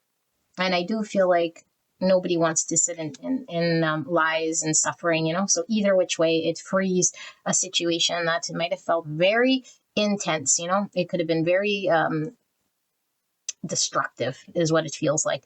We would eat each other alive, or we would stay there and sort of blow up here, you know? So we had to free ourselves, and this had to transform. Whether it's together or apart is the thing here that I guess we're sort of finding out, but we are moving from that. Okay, pile number 4, this is your reading. I hope this helped you. I'll see you at the next one. All right, bye-bye.